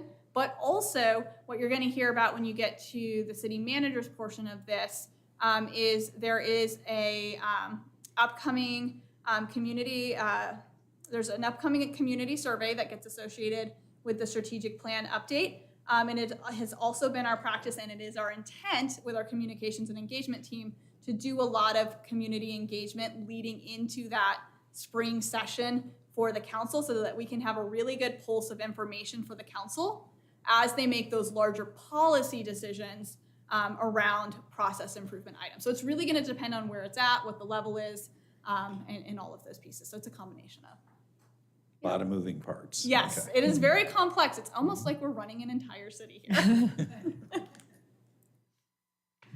Okay, so I'm going to jump in to getting some of the specifics here. So we're going to start out here with our public safety functions, particularly with our police department. So looking at the recommendation for the 25 through 27 budget, really the highlights here are that we are requesting additional funding for 2 positions in the police department. Now, for reference, our police department overall remains far behind what the national averages are for staffing in terms of officers. So essentially to come up to the 1.4 per 1,000, we would be looking at adding an additional 12 officers today. So as you can imagine, that is a very difficult place to be in with growth. Now, what I will say, and I commend our team on, is they have been extremely creative with leveraging technology, really having a great team, making sure they're well trained, taking advantage of community partnerships and resources to provide the level of services that we experience in the community today. And I think we all saw earlier this week that our community is very supportive of the work that they do. But that being said, we really honed in working with the chief and the command staff on two positions that would really help move the needle in this biennium. The first is a patrol, an additional patrol officer. As we've been working through this biennium, particularly with changes with paid leave Oregon and some other areas, we are having issues with maintaining, oh, sorry, go for it. Oh, okay. We're having issues with maintaining minimum staffing, which then results in very expensive overtime. Bringing in that additional patrol officer will help us navigate some of that, offset some of that overtime, and also increase that service level. And then the second one is a detective that would be specifically focused in some areas that we are seeing some increased need in, which include things like internet crimes against children and sex trafficking, which are unfortunately things that our community is having to deal with. Other things that we are looking at, maintaining our mental health specialist and victim advocate through eligible uses of our opioid settlement funds. So as you may know, the city did receive, along with many cities across the country, one-time funds from an opioid settlement, pretty substantial settlement there. We had two of these positions that would have been without funding because they were funded through grant programs. Those grant programs are sunsetting. But we were able to look at the allowable uses, work with our city attorney, really find a way to make those, make the case that those could be funded through that program for the next few bienniums. And then finally down here, you're seeing that funds reserves for equipment replacement. I made note of that because you see that shift between capital outlay and then that transfers contingencies other. This is a very normal thing, and you will see it on the fire side as well, where we see these movements between capital and reserves because reserves are used for us to save up in order to purchase that equipment. We purchase the equipment, that capital side goes up for that year, then goes back down, reserves go up. So it is a continuous cycle that you're going to see happening here. So moving to the other side of public safety, we're looking at the recommendation now for fire. So on the fire side, there's some very large conversations, and this is going to get into supplementals here, that we want to have in this biennium around staffing. So we chose very intentionally to really focus on the well-being and health of our staff right now in preparation for those larger conversations. So we have had a significant overtime pain point in our fire department. For this biennium, because of turnover and vacancies, we are on track to spend double the budget that was allocated on overtime for the fire department. Now, some of that does get recouped through vacancy savings in that area, but by and large, that is not a sustainable place to be in long term. That is the most expensive way to operate and do business because when you're doing overtime, it is at time and a half.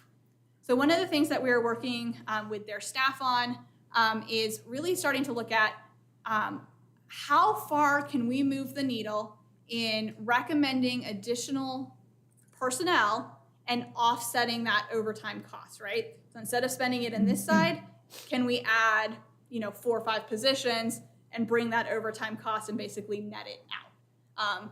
Reason that we want to look at that is one, very expensive, as I mentioned earlier, for the service that you're getting. But also, a lot of what is driving that turnover and vacancy is that we have a reputation for being a very high volume, high hours department. And so that causes burnout and turnover in that organization and makes it very difficult for us to recruit and retain. So we want to get out of what has become the sort of turnover spiral that you see in that department. So why have we only added 5 fire positions over the last 5 years? that is largely getting to that revenue conversation. So when we look at the budget as a whole, just today, there are about $12 million in operational needs that were identified throughout the departments. As you know, we don't have $12 million sitting under the seat cushion, and if we tried to fund that today, we would be looking, all of that today, we would be looking at a city services fee just under $30 for residential properties. And that, for our community, is just untenable. So what we have done over the years is try to be as creative as possible, make some decisions around staffing that we thought made sense at the time. I think, in hindsight, we are recognizing that, we maybe missed the ball on what this was going to do in terms of the turnover impact and ultimately the overtime impact. But we want to have those conversations and get that course corrected now. That being said, that is a very, very lengthy conversation that involves our command staff, our frontline staff, working through with our unions, which is why that could not be done in time for this budget recommendation. But we do have the expectation that conversation is going to be happening over the next several months, and that a recommendation will be coming to council before the end of the year with some recommendations around staffing in this area. Question here? So we talked about possibly 46 eligible for retirement this next year. How many of those are in police and how many of those are in fire? I don't know off the top of my head. I can tell you that over 30 of them are in the general fund, and those two groups make up the majority of the general fund. So you're going to have quite a few in each of those groups. Hopefully that helps. Frightening, but yes. I have a question. Yes. So with that being said, they're mostly coming from, you said the general fund for the most part from these two groups. So is that why we are trying to recruit to get people in now for these to kind of set us up for success since those folks are going So out? we're trying to fill vacancies that we have had for well over a year right now. So we had a large number of, because our hours were not competitive with some of these other groups that just don't see the same volume, we saw a large exodus of fire staff during this biennium going to places like Salem where they could get that better sort of work-life balance. So we've been recruiting constantly and are bringing in a number of new firefighters to fill what are existing vacancies on existing positions. But you do allude to something that is going to be a key piece of this, is if we look at additional positions, we also have to think about being able to pull those people in. As you may know, fire departments across the country are struggling to get those people in the door. So even if we make a decision or the council makes a decision in a couple months to address staffing, there is still going to be a lag in going out, recruiting, and filling those vacancies, which is why we didn't do a sharp decline in this budget for overtime. It's my understanding that the police department is also having that same issue, is finding the recruits to interview. Yeah, so we are actually very lucky here in the city of Albany. We have not had a vacancy problem in the police department. And that is because we are well known for supporting their mental health over there, making investments in their professional development, and really providing a very supportive environment. So we actually, where other departments struggle to fill, we are the ones that are poaching from those departments, which is great. And also I can let you know the number of retirees for fire is 10, PD is 4. So give you that information as well. Thank you. And that actually leads in very well to the next piece of this, is why we are recommending some of the items that we're recommending. So we want to start addressing that turnover problem. The turnover piece doesn't need to wait for the overtime conversation. Some of the areas that we can start to address are things like the mental and physical health of our firefighters. So you see here a recommendation for us to bring in National Fire Protection Association physicals. So these are physicals that really look at the health and well-being of our firefighters long-term, evaluating them for things that are common long-term medical issues in firefighters, things like cancer, because of the chemicals that they're exposed to. Not only is this a really great thing to do from the fact that it helps to address some of that supportive environment piece and hopefully chip away at some of that turnover, but it also has long-term implications on your operating. So year to year, our medical costs go up anywhere between 13 and 15%. And that's largely driven by having very high level, very expensive medical claims. I have worked with these physicals in a number of cities, and what you can see with the data across the board is for cities that implement this over time, it's not immediate, but over time they start to see that line flatten out more, or even in some cases decline in terms of their medical costs long term. So this is something that is a great investment for the people in those positions. It's also a great investment in bringing down that operating cost long term for the city. You also see here a peer support team is being recommended for funding.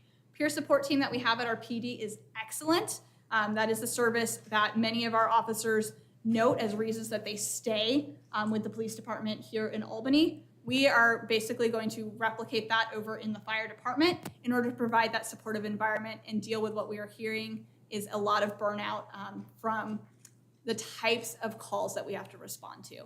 It's no longer the days where firefighters are predominantly responding to fires. They are responding to medical incidents. They are on the front lines dealing with things like opioids and addiction, a lot of the same things that that police department is dealing with, and those are very, very difficult on our personnel in that area. And then additionally, because we do have so many new people coming into that group already, and we will see some more new people as well, looking at some additional training dollars so that we can make sure that the same level of service continues with our firefighters here in Albany. And then finally, we have some one-time funding for some hazmat equipment replacement. This is just some safety response equipment that is past end of life cycle. And then I did note earlier that future supplemental that you can expect. So moving off of public safety, we get into our community development function. So this is where you're going to see things like our building, electrical inspections, also our long-term planning as well as current planning, and also economic development is under here. So under the recommendations for community development this year, there is that funding for the economic development grant that the council directed earlier this year. So this is you seeing that policy, that discussion that happens throughout the year coming to fruition in the budget document. It also supports that expanded tourism grant, which includes those new pieces for allowing public art to be funded through that grant program. Some other things that are going to be new for you all here. Yeah, go for it. What line item did that end up at? I was looking.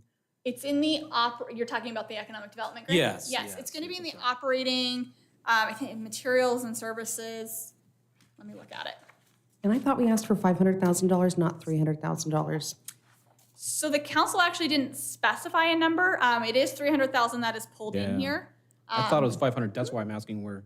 Okay, this clarifies things for me. I thought we did specify. So there was I look back at the. So the motion that ultimately passed with the council did not provide a specific number. I believe back at the very first time that you brought it up, you had mentioned 500,000, but the number provided in the motion, there wasn't a specified amount. The reason that we went with the 300,000 though, just for background, is that staff did pretty extensive research around what were the levels that economic development grants were performing at in other communities? What did that look like from a management standpoint? And 300,000 seemed to be kind of that threshold before you got into a space where you were having to bring in additional staffing to help support the grant program. So this would allow us to really aim more of those dollars at the actual functioning of the grant as opposed to some of those other areas. That being said, there may be some opportunity down the line with some of our other conversations, seeing how that performs. I'm sorry, but I have a hard time understanding why it brings in another person at 300,000 versus 500,000 to. And I suppose it depends on what, we're getting way off the weeds here because we don't know what this even looks like. We're just talking big picture, but from a big picture standpoint, I just don't understand how we start talking about more staff on the versus 300,000 versus 500,000. It feels disingenuous to me when we specifically stated $500,000, and because the motion didn't state that, maybe staff should have come back and said, hey, can we get an exact amount? Because it seems like Certainly there's our some confusion there. intention And where in the packet is this? Can someone cite the page, please? Well, look, as I recall, the council did not vote on 500,000. We approved the grant program, but we didn't vote on 500,000. I'd like to see where we are in the packet, please. Give me a second, let me just find the page number for you guys. Thank you.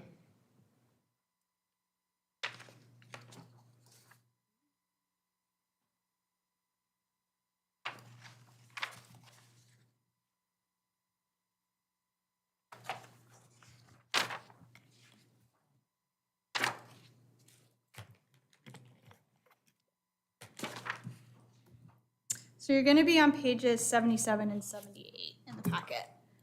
Specifically in, this one is on page 78. So yeah, so 78 is where page 78 is where we're looking at. It's that 610405 line. And certainly if that's the direction that the Budget Review Committee wants to go in, to provide an additional placeholder, that's obviously something that staff will work on.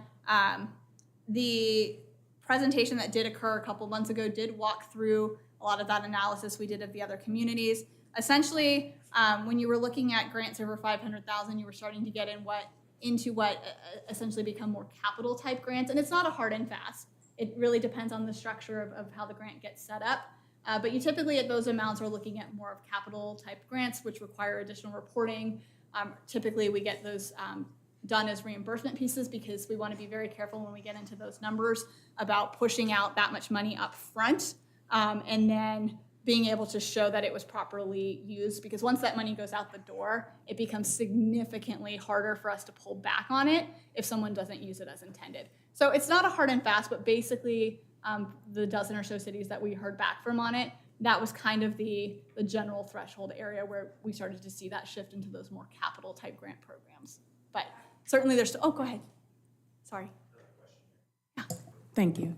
I was just wondering, with the threshold number that you all have, is that able to increase as we move through having more this particular program, right? Like the first year is this 3 blah blah blah, then the next year, whenever we do, excuse me, do it. Excuse me. Yeah. Do it again. Would it be able to increase? Right. This is not a. So this is where you get into adaptive budget, right?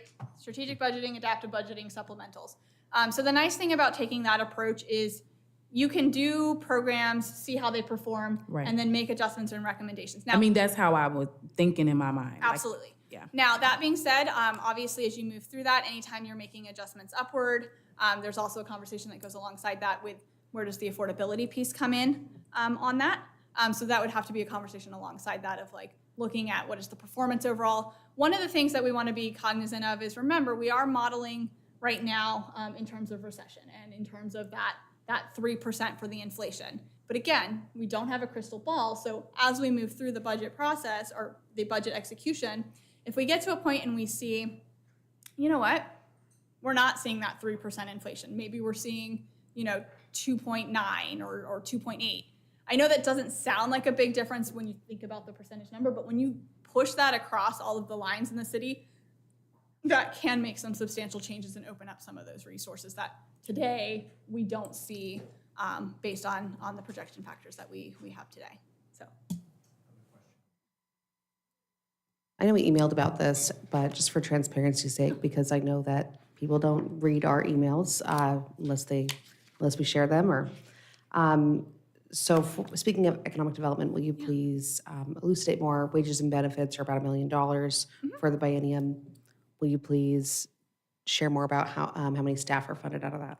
I know you already answered me via email, but. Yeah. So we have 2.6 staff in there. So that includes obviously our dedicated economic development personnel, but then we also have partial funding because our community development director obviously provides supportive services to that, management services for that. We also have some administrative functions in there that partially support economic development. So that's where that 2.6 is coming from. And then those personnel costs include everything from the wages through the entire benefits package. So things like their retirement contributions, their medical contributions, vision, dental, a number of those pieces that are included in the benefits package. So yeah, anything else? What were the I just had a comment on the amount of the grant program. Since we don't know what those grants will be and what kinds of requests we will get for economic development grants, it seems like a reasonable level to start with. On a very small scale comparison, some years ago, the council created a $10,000 annual grant for paying for spaying and neutering cats for low-income individuals. I think the most that was ever used from that $10,000 in a calendar year was about $3,000. It never really changed it except to go down over time. So there were fewer cats to spay and neuter, but it's the same kind of thing. You set a number, you see what gets used and how it's used, and adjust accordingly. And I will say, because Sophie did send me something, it is their intent with the grant program, no matter what format it takes, to monitor that performance through the biennium. There was a piece, I think, that was included about the council wanting to have sort of a report out on that performance. And so at that time, we could also look at options based on reserves and the performance. Does it need to increase? Does it need to adjust moving forward? So again, getting back to that adaptability, flexibility piece.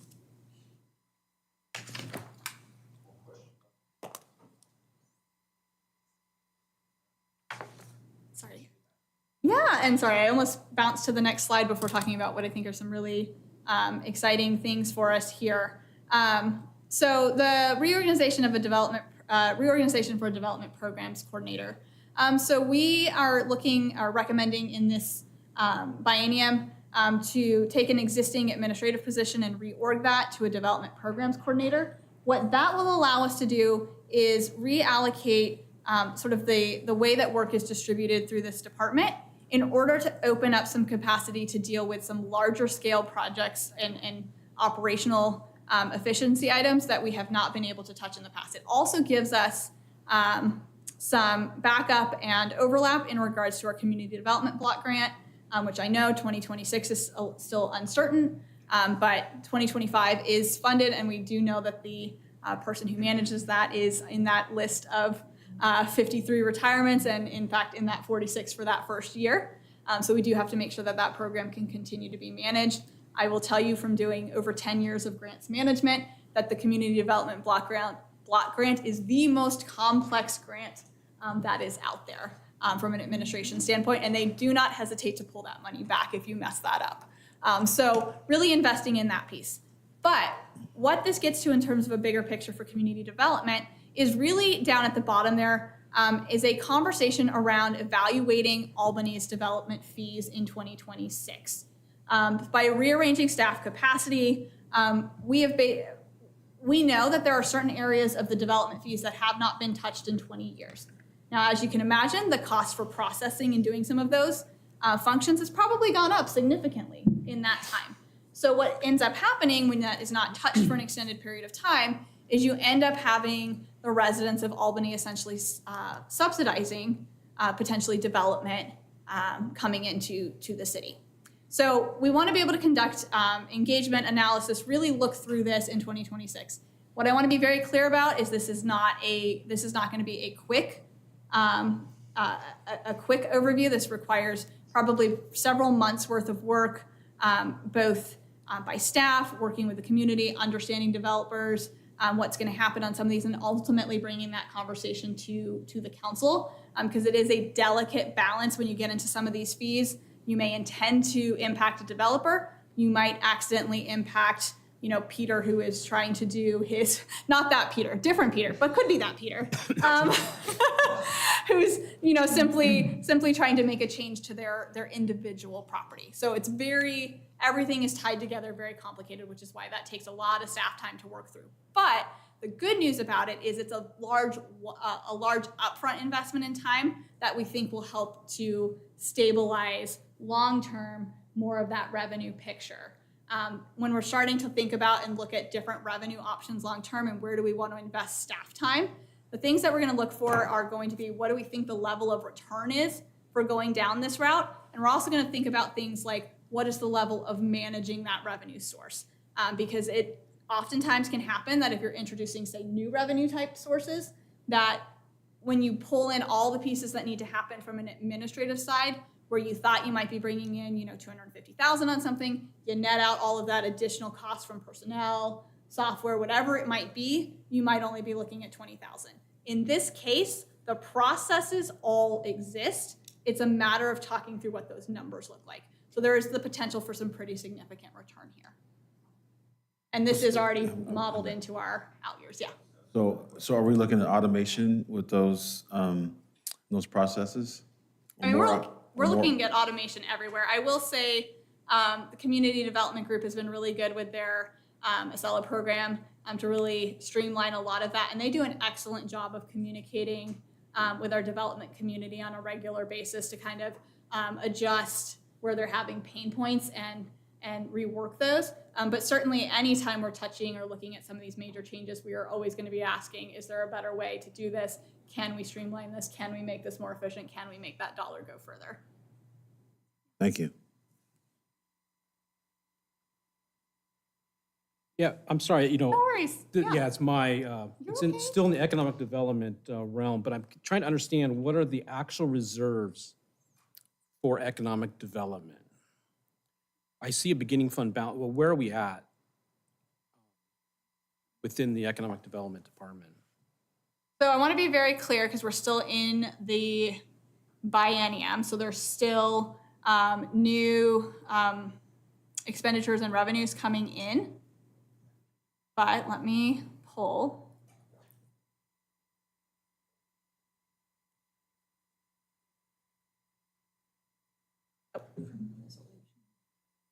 Is this the budget recommendation or is this the current biennium? That's budget recommendation. Okay, so let me make some distinctions on here. So for the budget recommendation, where we're looking at ending up in this budget is 2.1 million. That being said, the current. Okay. Want the current or just the? Oh yeah, go ahead. Okay. I'm just yeah, that sounds about right. That sounds what. Okay, I mean, I'll have to pull up what the current is. But so sitting in the current biennium, we were looking at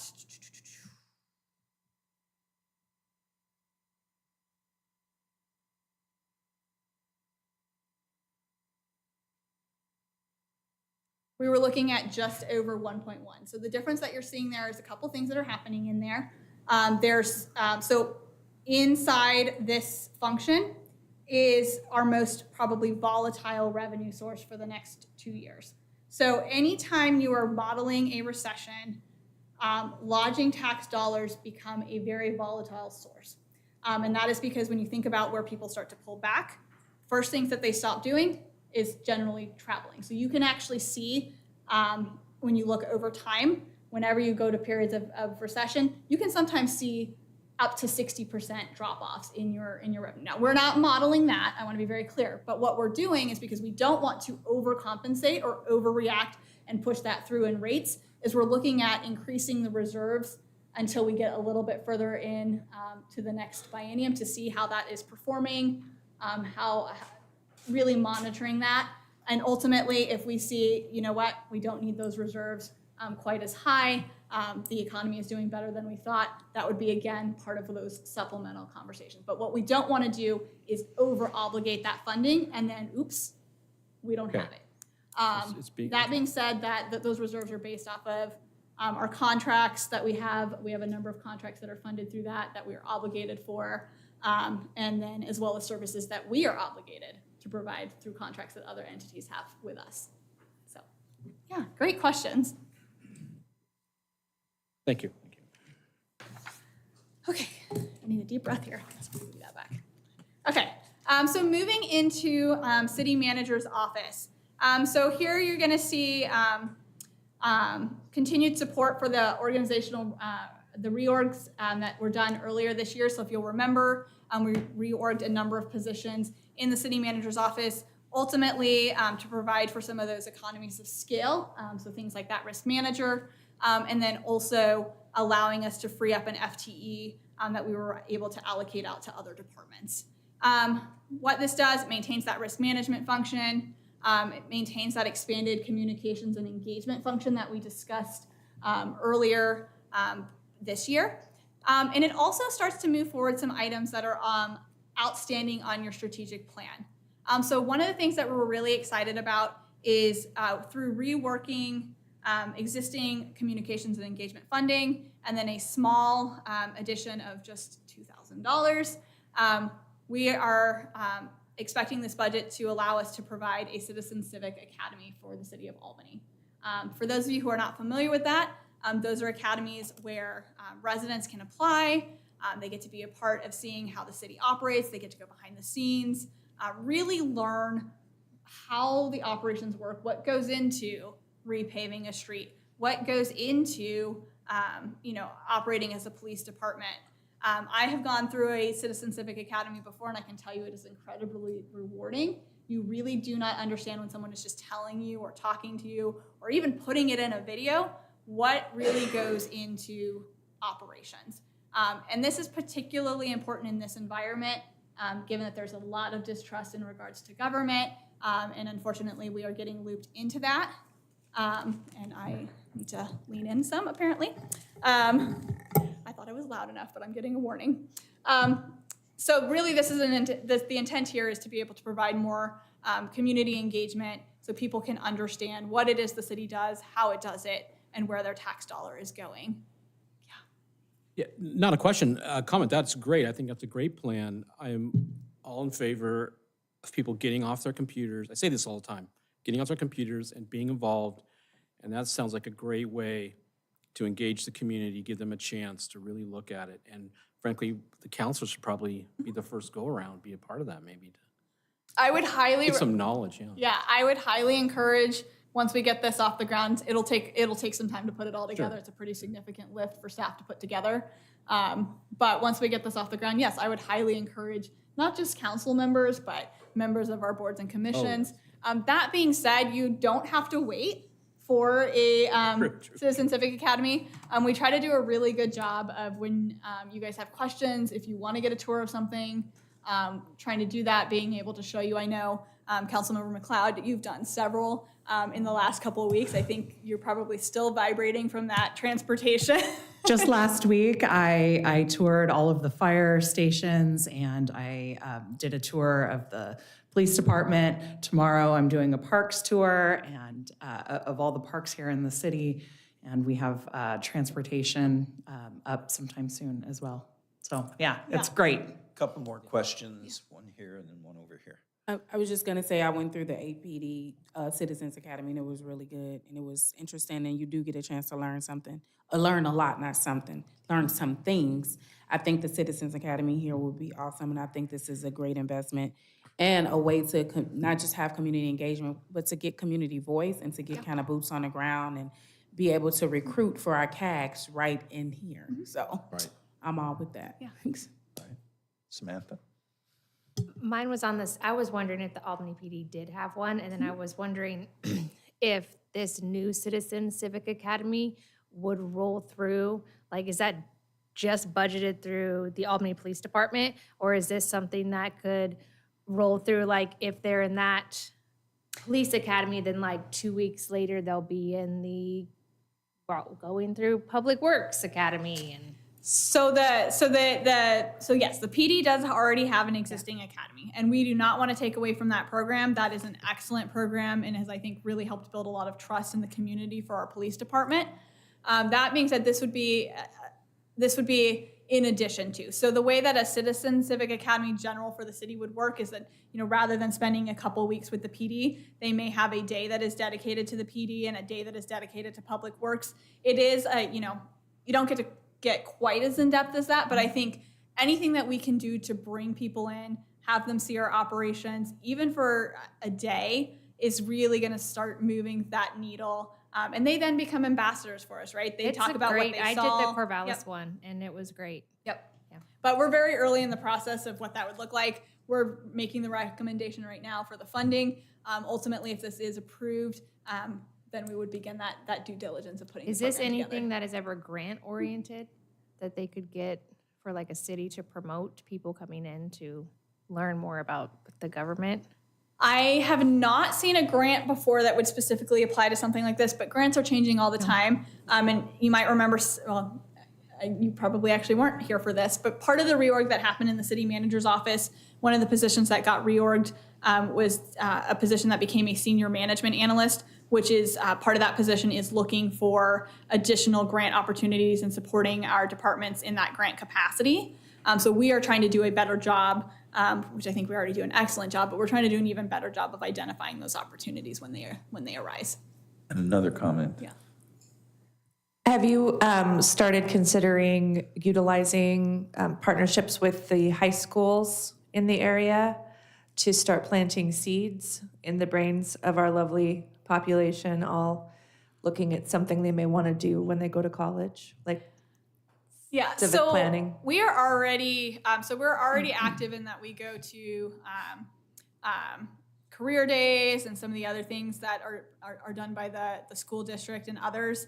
I personally did a career day earlier this year for the city, and it was, I think, very rewarding in being able to talk about some of the opportunities that you have here at the city. And ultimately, it did lead into conversations about, well, why does this happen? Why does this happen? Which was amazing. So I think, the more that we can do to engage the community, the better.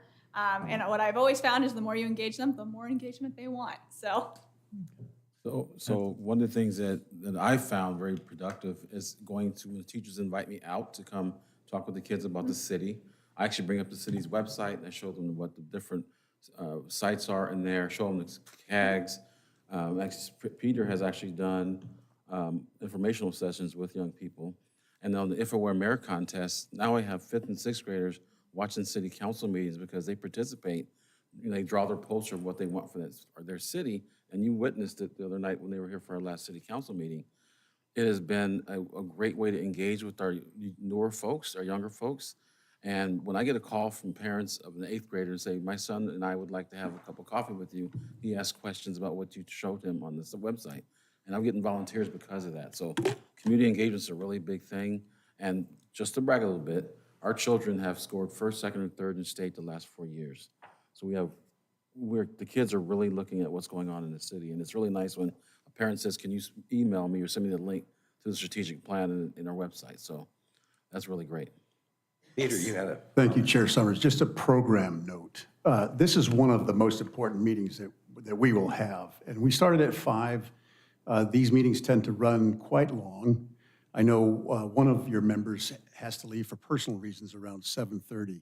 We have we have as long as you deem necessary this evening, but we also have the ARA budget to consider afterwards, which should not take long at all since ARA is sunsetting, and that'll really just take a few minutes. We also have next Tuesday night as an option if we run over, but the hope was, of course, that we could do it in one night. But that night does remain as an option for us. So I just want to put that out there for people's planning purposes. With that said, are there any more questions on this topic? Not? I'll give it back to you, Kevin. Okay, so it sounds like since there was no response to that, you guys want to continue through with the city for now? Okay.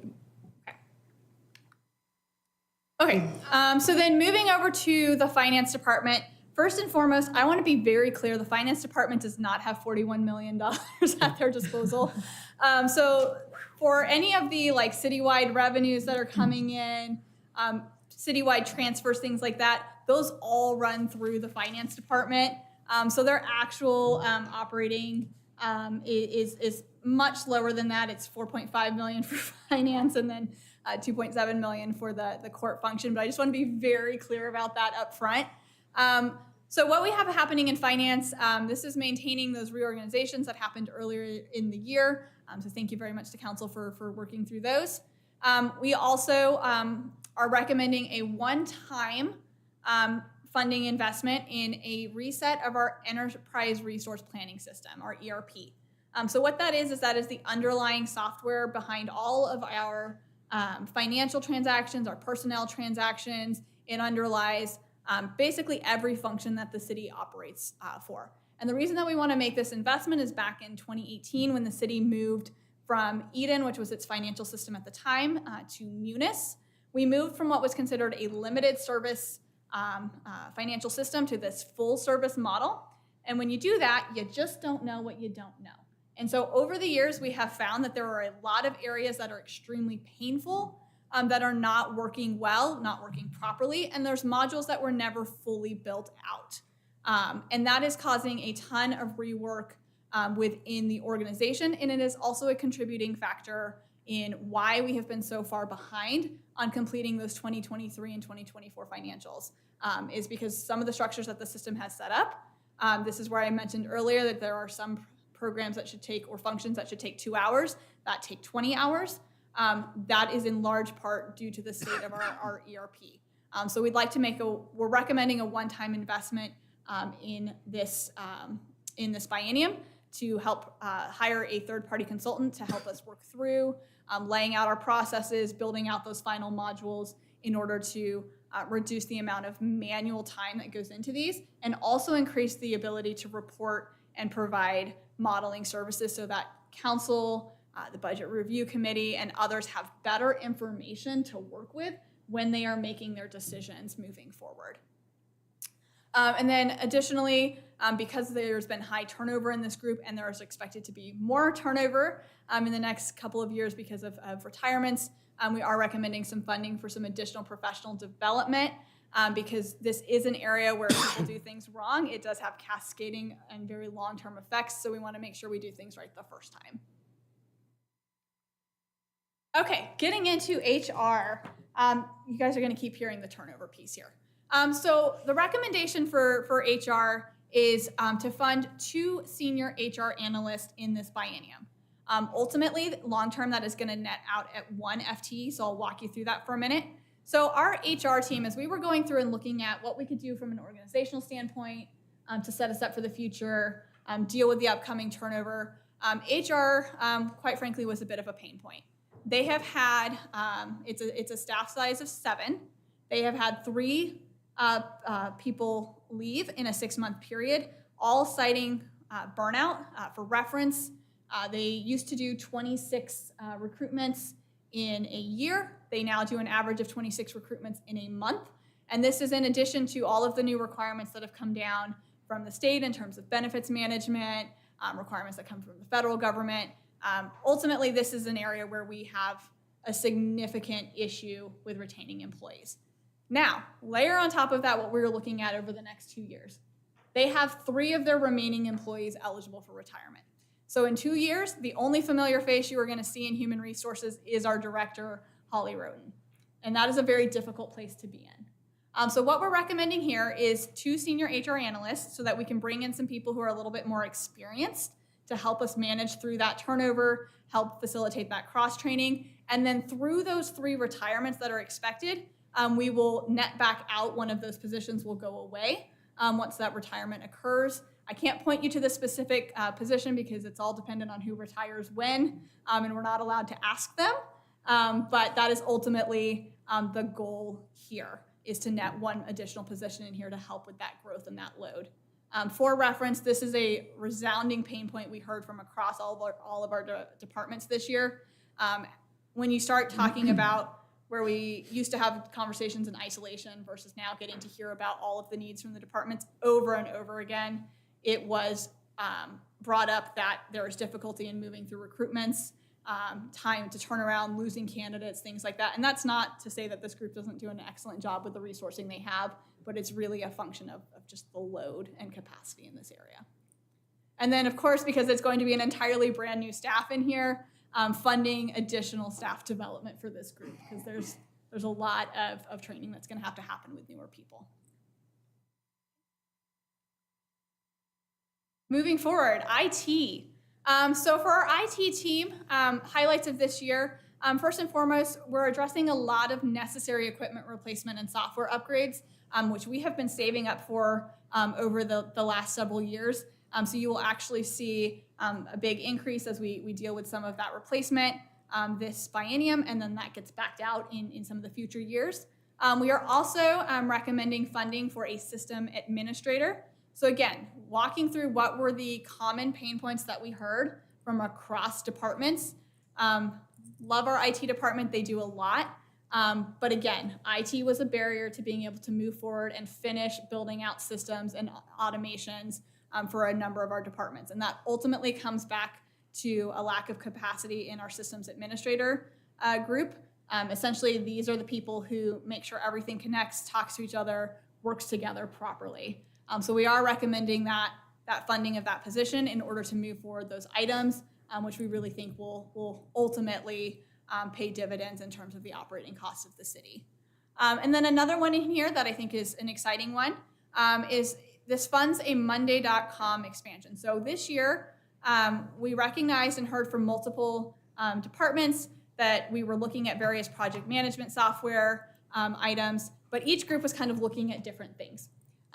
One of the things that I brought with me from my prior organization was we had gone through that same pain point several years ago, and we had worked through some different options for more customizable, variable project management software. So it could be used in finance, it could be used in the clerk's office, it could be used in HR as opposed to only used in parks. And then we buy something else only used in public works.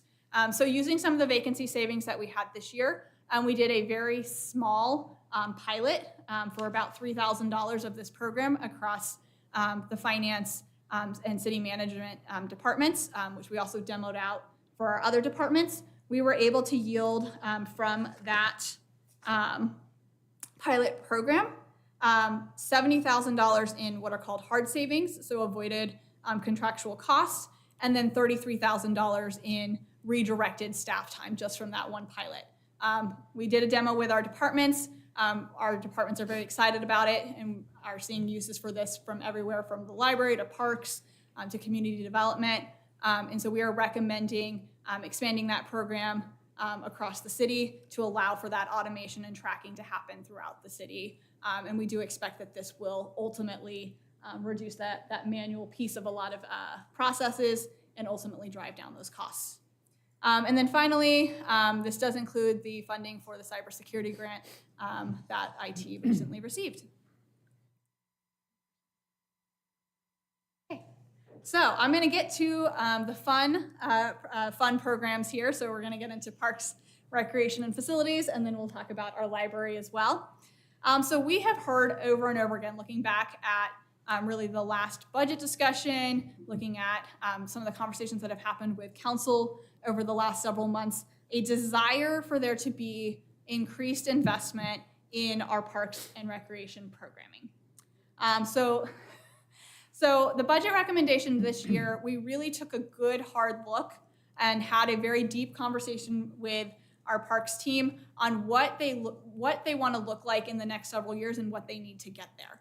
So the first item I'm going to talk about is actually part of a reclass. So again, taking advantage of retirements that we know are coming up. We currently have a parks and facilities manager position. So someone who is basically split between those two functions because for reference, facilities maintenance of our buildings does live in our parks and recreation program. So we were looking at that is a retirement that's coming up, and we said, okay, how can you better use that position? How can we leverage that for the future?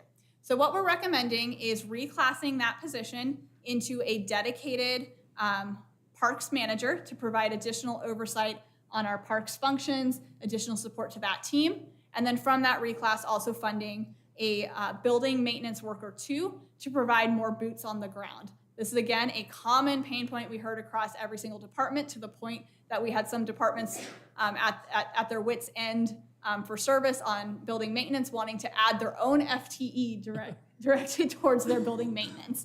Obviously, that doesn't make sense from a citywide perspective, so we are funding that through here to address cross-departmental building areas. And then the other item is an additional parks maintenance worker 2. So really starting to hack away at some of that need in regards to the general maintenance obligations for our city's parks. Some other areas that are going to help move the needle on that parks maintenance, we have included a recommendation for funding continued Waverly Lake maintenance, so dealing with that plant growth problem year over year. And we've also included funding in here for a pilot program for camp cleanups. In talking with a number of other cities, we found or got feedback back that if you can get to some of those camps earlier on before they get really entrenched, you can overall drive your operating costs down for response to cleanup. So for this year, we are recommending some pilot programming funding so that we can see about putting in a contract in order to provide some of that cleanup service, see how that performs, and then ultimately, as part of the next biennium, sort of make a recommendation to the Budget Review Committee and to Council on whether or not to continue or expand that program. For reference, right now, this is a twofold win here because right now, that piece is really taken care of by the staff that you are expecting to do the general maintenance. So really keeping up with your equipment, keeping up with planting, et cetera. So when they're dedicated to the cleanup, they're not able to do those functions. So that will also add some capacity. Yeah. I have a few questions in regards to Parks and Recreation. Surprise. Why are we still down 3 full-time employees in Parks and Recreation over the last 5 years? Are you referring to number of FTEs that they had in Yes. prior budgets? Yeah. So if you look back in the last several budget cycles, and I'm actually going to take you back further than the last 5 years, because you can decidedly see when you look at how the city has previously approached budget, and this is really a function of sort of council priorities at the time. Since the 2008 recession, the groups that have really not recovered from cuts have been, and everybody's not recovered, but particularly our parks and our library functions really suffered through those. And really, I think what it comes down to, this is me Monday morning quarterbacking, having not been here, is when you look back at the conversations that were had in each of those budget discussions, it was again and again very tight resourcing, and for a number of years, there wasn't even a conversation about where to address a revenue piece. You then fast forward to 2021, when the city services fee conversation came in, and certainly that moved the needle on some pieces, but again, there was this hesitancy, I think, by the council at the time to really make that investment in the Parks and Recreation programming, the library programming. They really focused it on what at the time were considered sort of those key services or critical services, which were largely public safety.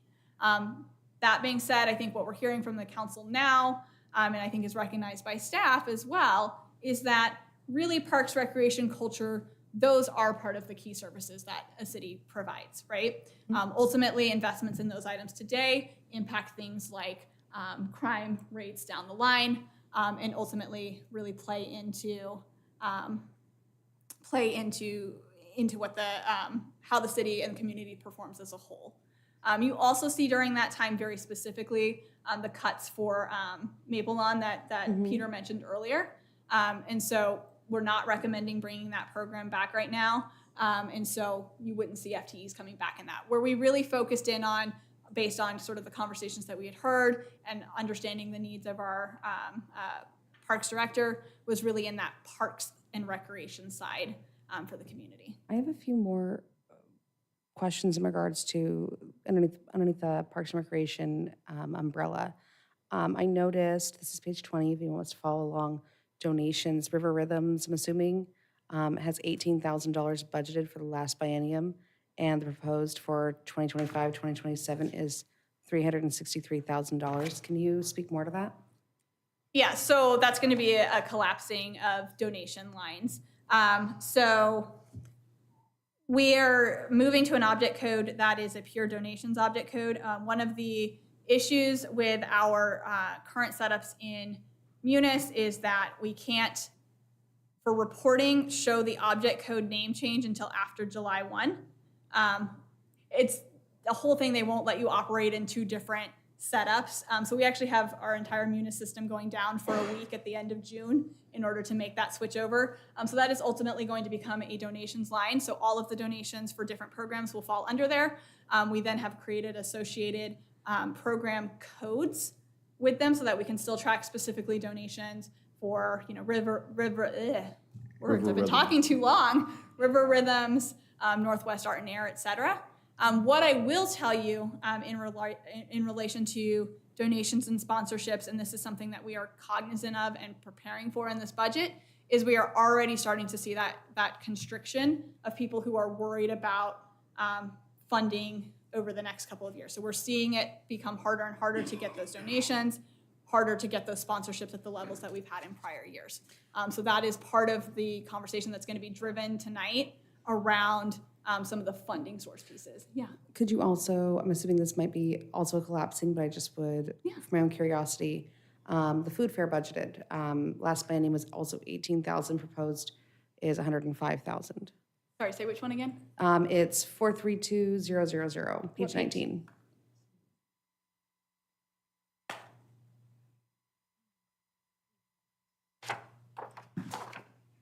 Chair Summers, while Kayla's looking up that page, I wanted to also point out that within the Parks Department, when Parks received an infusion help from the city services fee, they made a conscious effort at that time to address a longstanding maintenance backlog and try to make progress on that maintenance backlog rather than restoring some positions, knowing the tenuousness of out years and whether it would support those positions.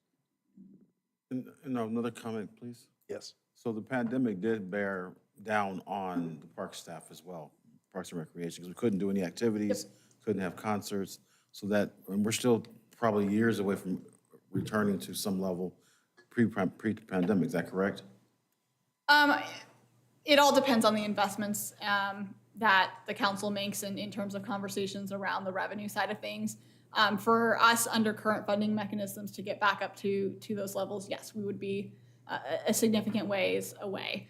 One of the things that we tried to do in this budget is balance that revenue conversation and that need to support growth with also making sure that we were not going to burden our residents to a point where, you know, it's difficult for them to manage that increase. So I mentioned earlier there were $12 million in needs identified for operational pieces throughout the city. We did not recommend anywhere near that 12 million because for us to do that, that would have meant having to move a city services fee up to $28.86 is the hard number on that. And that, as you can imagine, residents would not be able to bear.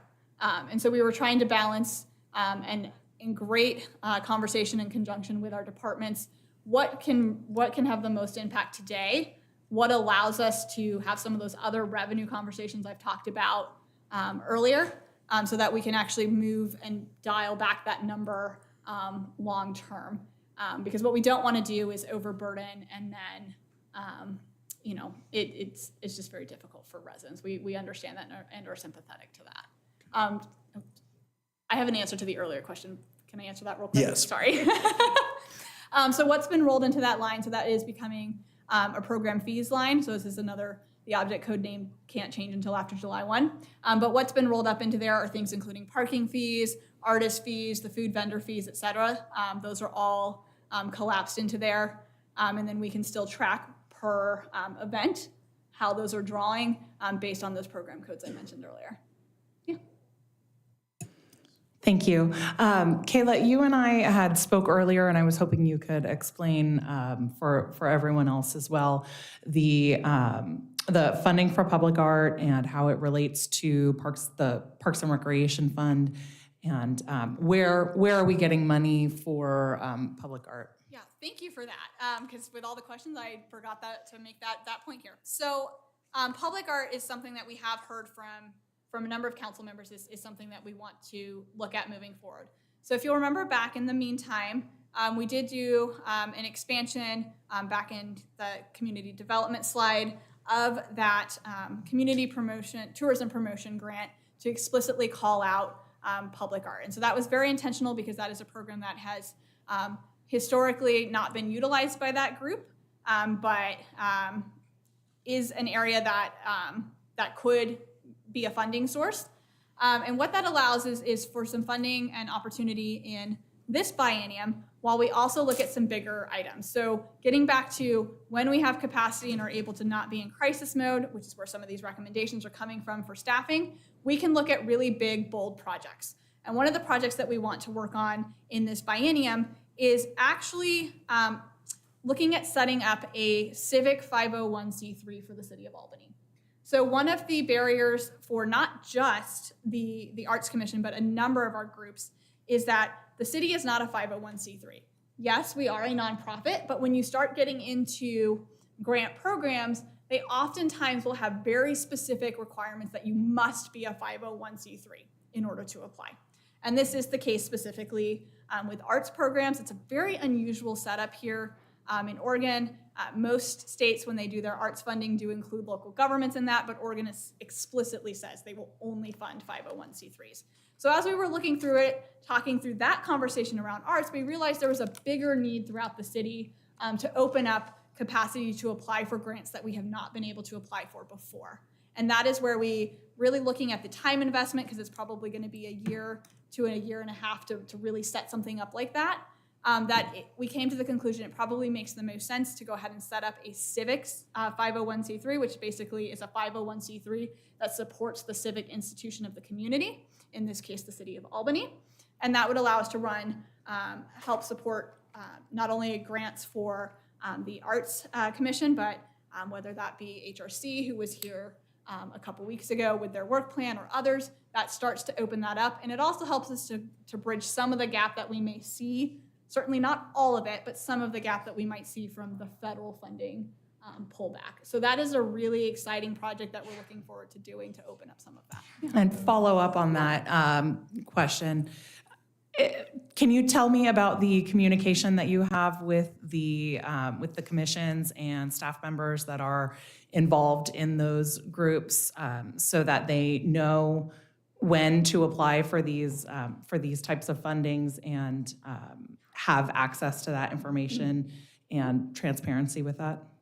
Yeah, so there's a number of channels that they can find out about different opportunities, specifically with the community tourism promotion grant. That always goes out on our social media and all. This year, though, I think we will be making a concerted effort with the changes to make sure that gets sent out to the Public Arts Commission, since that is such a different, that hasn't really been on their radar. But that's a very simple email that we can send with them. Also, we're always willing to come and talk and answer questions where needed. So yeah. Thank you for that. So, I have a comment. I like the idea of the civics 501c3. The work that I do, I have hundreds of clients that have no one to leave their money to, and they look to donate local. I've had clients donate over $100,000 to other funds that, other charities outside the city. So if there's a legacy component where a person can pass their estate or their house or their whatever it is onto that, would be really wonderful to have that component built into it. So I'm excited about this. Those are all, and this is why that is such a lengthy conversation to have, and why it requires so much capacity, is because all of those types of things become part of that decision-making. There'll be extensive conversations that'll have to happen with council in terms of the structure of what that looks like. So yeah, there's a lot of opportunity there. Good, I'm glad to hear that. Mike? On a similar page, there's something called the State I-5 Communities Cleanup with a beginning balance of $880,000. What is that? So that was some one-time money that we received through a grant program for basically supporting any cleanup along the I-5 corridor that was not specifically related to homeless encampments. And then, sorry, Go ahead. you have a question, or I can finish off the No, slide? I was Okay. saying, continue on, please. Okay, and then I am going to finish out the slide real quick here. So a couple things that are in here. Supports an on-the-move neighborhood concert program. So going back to our staff being very diligent about using their data, our Parks Director has really been looking at the performance of all of their programs. One of the programs that was looked at this biennium is our Summer Sounds program, which has not been performing and having great attendance. So what is being recommended by the Parks Department this year is actually reworking the funding for that to instead support what they are calling the On-the-Move Neighborhood Concert Program. So the way that this would work is that they would make an initial investment in trailer, some different supplies, so that they can actually go from different neighborhoods throughout the summer and do smaller, more intimate concerts for those neighborhoods. The idea behind it being that these are walkable walkable concerts that people can go to, so they can actually see and feel the impact of their tax dollars in their neighborhood, which I think is a really exciting and creative way to take a program that's underperforming and rework it into something that will hopefully see greater attendance and impact in our community. And then finally, there's a facilities maintenance study, which is a one-time funding piece that is being recommended here. So Peter mentioned earlier that the City Hall is 30 years old, but it's not our only old facility. So what we are looking at here is we know that there is a lot of outstanding maintenance liabilities on these buildings, but we just don't know what that is in total. So some of the buildings, this is going back to the siloed pieces of prior budget discussions. Oftentimes this has been approached building by building by building. We are at a point now where we need to understand that liability and that obligation citywide so that we can make some strategic decisions about where we invest moving forward, whether that be direct capital investments, direct maintenance investments, whether that be us needing to contract out for specific maintenance needs. This recommended one-time funding would allow us to get a holistic picture of that moving forward, so that by the time we come to you for the next biennium, we could provide a very good recommendation of our understanding of what that liability looks like and recommended actions to address that. So this is an information gathering, yeah. Okay. Question over here. Thank you. About the facilities maintenance study, that means you guys are gonna study all the ones that come up, or that you're gonna do like a survey of those? So or there's specific facilities in the city that you've already ID'd? So this is gonna be citywide. So, Right. and the reason that we wanted to do, so I'm gonna back up a little bit. So there were two pretty significant outstanding liabilities that we really need to get information on. This and then our fleet. When it came down to trying to balance the revenue side of the equation, as we were looking at the timing, because of some of the items that have to happen over in utilities, you heard about some of those facilities already, and I do apologize, I forgot to mention it. It was on the slide for the city manager's office, but there's also a space planning assessment for City Hall in there. Because of the timing on those items, we wanted to leverage off of those different assessments that were being done. So we chose for this biennium, let's get our hands wrapped around the facilities portion of it, and then in the next biennium, we will use that time to take a look at what is the liability around our fleet piece. So it'll be all of our facilities. Every facility in the city? That are city owned. That are city owned? Yeah, Oh, okay, yeah. I was like. No. City owned. This is the obligations that we have outstanding. Okay, now. And let me be clear, some of the information we do already have. It's been such a siloed approach that in some areas we have a lot of information, and then in some areas we have almost no information. And then being able to recognize and see, okay, is a lot of our liability, for example, HVAC? Are we gonna need a lot of HVAC repair happening? Okay, does it make sense at this point for us to consider an HVAC contract? Or is that something that we address through personnel? It's the sort of conversations this will let us have. And just the other thing about the on the move, I'm really happy to hear that I had a constituent reach out about the wanting people in East Albany and having this idea. So they were thinking about this, and it was we had that conversation that this was on the radar. So I'm really happy that that's going to happen. I think we'll get great success doing it that way. Can I piggyback on that? Yes. I would like to piggyback on Councilor McGee's, or Commissioner McGee's statement on that. When we had the Debbie Gibson concert in Timberland, people loved it. Because everything's focused downtown, but every now and then drop something on east side of town. Turnout was fantastic.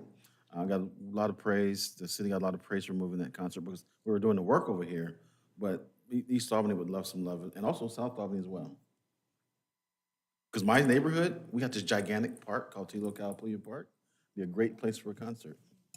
Well, and what's great about doing something like this is it really allows us to activate spaces in new ways and give us some insight on how, where more permanent investments might make sense in the future. So, yeah. I really like that idea of the On the Move neighborhood concert program. My concern with that is notifying neighbors of the impending noise. Is there a plan for that? So we're very early stages in this. So they have pulled together just sort of the conceptual piece for this conversation, because we really needed to get the feedback from this group before we have them spin their wheels on pulling something like this together, but certainly that'll be part of the conversation when they put it together. Thank you. All right, well, let's move on. Are we going to use the Riverfront Monteith Park less than? No. Just every once in a while, just drop a concert on the east side. It may not be. So like a bonus concert? Yeah, something just, well, they have the Art and Air Festival, but the rest of the year, everything's downtown. And then just to be clear, so Director Ledane did let me know that they would apply for noise permits, and they would provide on-site signage a week before, just to allow the neighbors to know. But certainly that is something that we can continue to work through as we plan that one out. But yeah. Almost done, and then we're going to flip over to some of the other half of the conversation here around revenue. So, library. Okay, so under the current recommendation, the library would maintain its current resourcing. This was a very specific and intentional recommendation from our library director. So for the recommendation, or excuse me, request from our library director as far as needs this year, he really focused in on a library facilities and operations plan. So getting back to that emphasis on facilities and timing. And the reason he recommended that for funding is ultimately because the face of how libraries function, their needs, and how they serve their residents is fundamentally changed over the last several years and really the last decade. And we don't have great data on what those demands look like for the Albany community. So he is recommending one-time funding for a library facilities and operations plan, which would allow us to take a look at that facility as a whole. What are the trends that we are seeing in library functions nationwide, but also what are we seeing as far as resident desires and needs here in Albany, so that he can put together a good work plan, facility plan, and programming plan to help drive funding conversations moving forward. So this is, again, getting back to where supplementals will come in down the line, is rather than trying to throw a bunch of darts at the board and hope something sticks, he's being very intentional about trying to understand the need so that we can make an educated, informed recommendation to the council about the funding of that site moving forward, or sites, I should say, plural. I do want to make note, because of the one piece of public comment that did come in, there was a concern about the budget causing there to be cuts to library opening hours. And I want to be very clear, this recommended budget does not include us reducing or closing library hours. I think what may have been misconstrued there is we are currently having an issue with some staffing over at the library because we've had retirements and turnover and are working through filling those positions. And so we have had to reduce or are looking to reduce some timing as we work through those recruitments. But the recommendation here doesn't include any permanent reductions. Yeah. That's just one position that we're hiring for, correct? There was one with Sarah that retired. So we have one current position, and I believe another position. It's difficult because I can't talk about if we haven't received official notices from people yet. But the expectation is that we're going to be dealing with some turnover. So there may be openings, Saturday may be opening soon once those positions are filled. And I can confirm from our, real quickly, I can confirm from our HR director that it is in fact officially 2 vacancies right now. So sorry, repeat the question. So that means once those 2 positions are filled, we can expect to see Saturday hours return at Carnegie Library.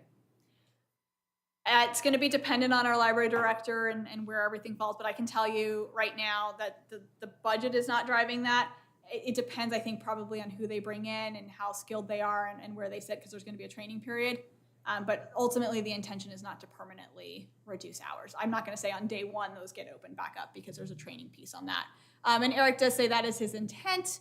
But again, it gets back to that training and onboarding piece for when that timing happens. Okay. So, yeah. Okay. So one other thing that I want to address on this library page, and I will get into it a little bit more in the next section when we talk about revenues. There was the library board that came to the last council meeting to talk about some of the funding there in terms of the materials and services line. So I do want to give a kind of an overview of what that looks like, because that is not included in this recommendation right now for a change in how that is structured. Largely, this recommendation was put out several weeks ago. But we did do some digging in, and I want to give you kind of an understanding of how that operates. So essentially across the biennium, we are looking at $185,000 that is spent on materials and services. That is funded from a couple different sources, but primarily it is funded through 3 endowments that we have, where the specified uses are for materials and services, or materials replacement, for the library. So the way that endowments typically work, those are what we apply first, and we do that because it's the most restrictive source. And endowments are typically done in some pretty conservative yield accounts to better weather some of those storms. So we are not currently projecting changes in the endowment side. Where there is a potential to see some of that funding become harder to get on the revenue side is really in the fundraising side, which is only about $35,000 of that $185,000. So I'll talk about it in a moment, how we might get to some of that. But I just wanted to give that context before we kind of go into that next slide and start to talk about the revenue side here, because I will acknowledge that is not currently in the recommendation. Yeah. Question over here. Thank you. Yeah, so I have a couple of revenue questions. First one, a newbie question. There was talk about contracts throughout this, like cleanup services, sound like homeless encampments and software. I anticipate these go out to public requests for proposal. Okay, perfect. Yep. That's the first question. And then second question, I'll hold off for a minute, actually. Come back to me, please. Okay. Any other questions before I start flipping over into the revenue side? Okay, One I'm ready. more over here. Can you elaborate on transfers, contingencies, other? Yeah, let me look at specifically what they have in that one. Give me a second.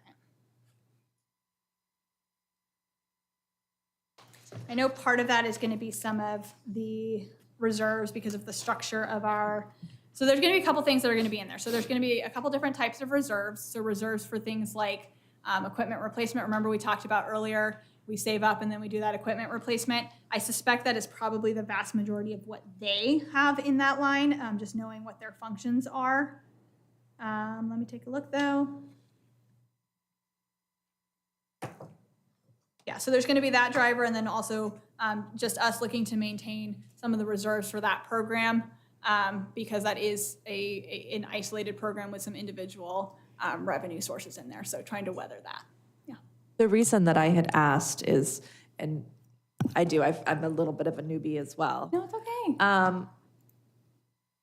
The library is underfunded, like around the country. Yeah.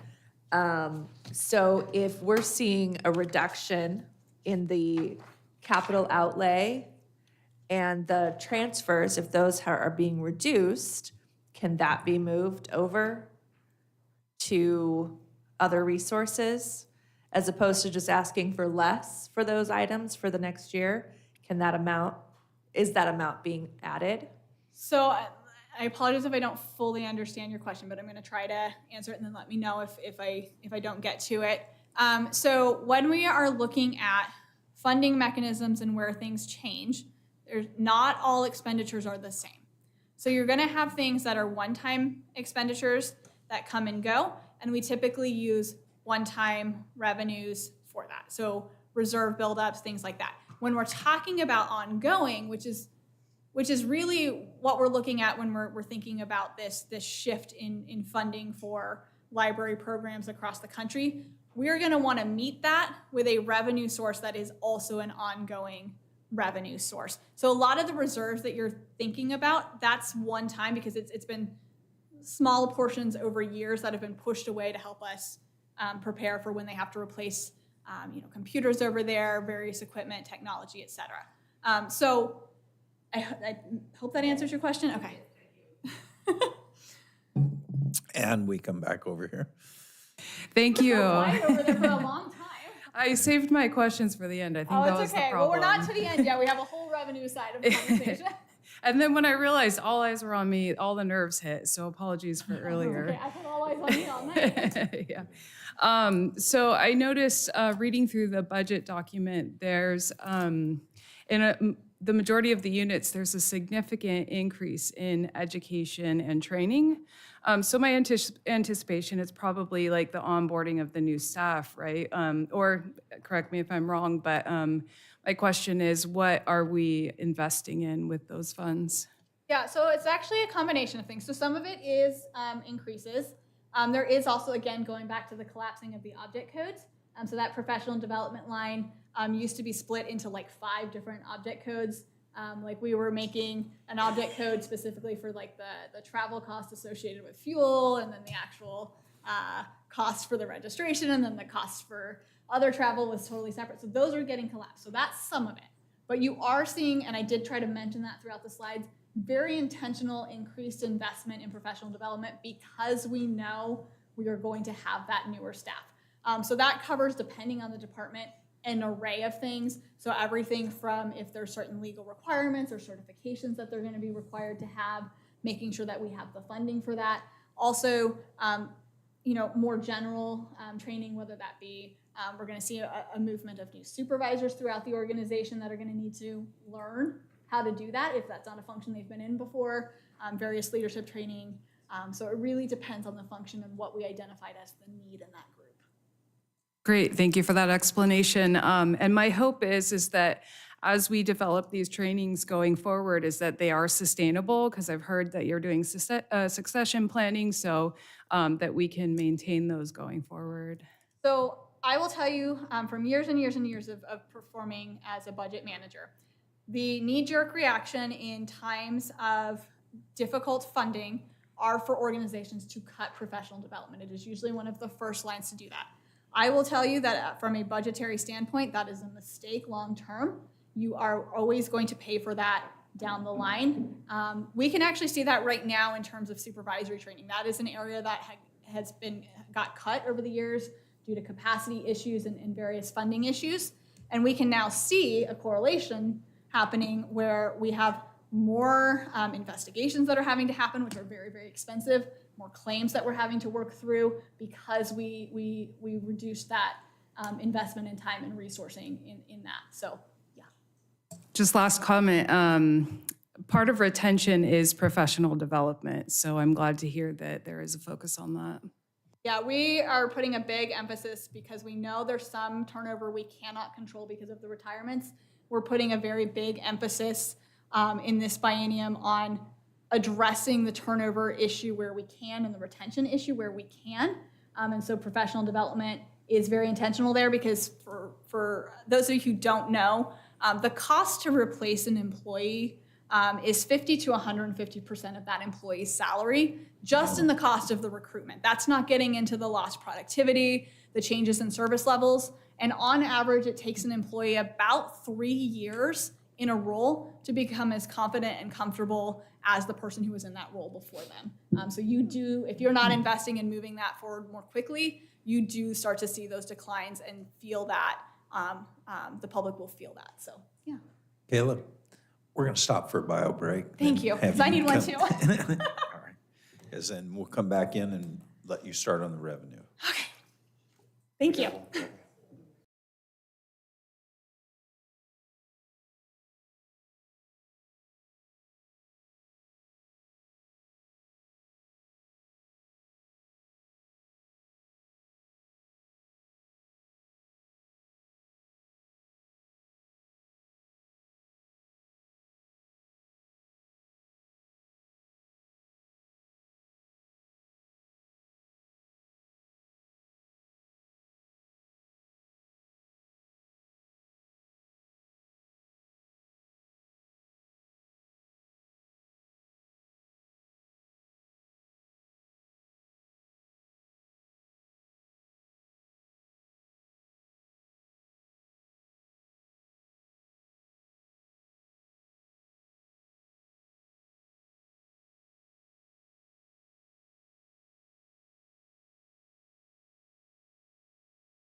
might get done.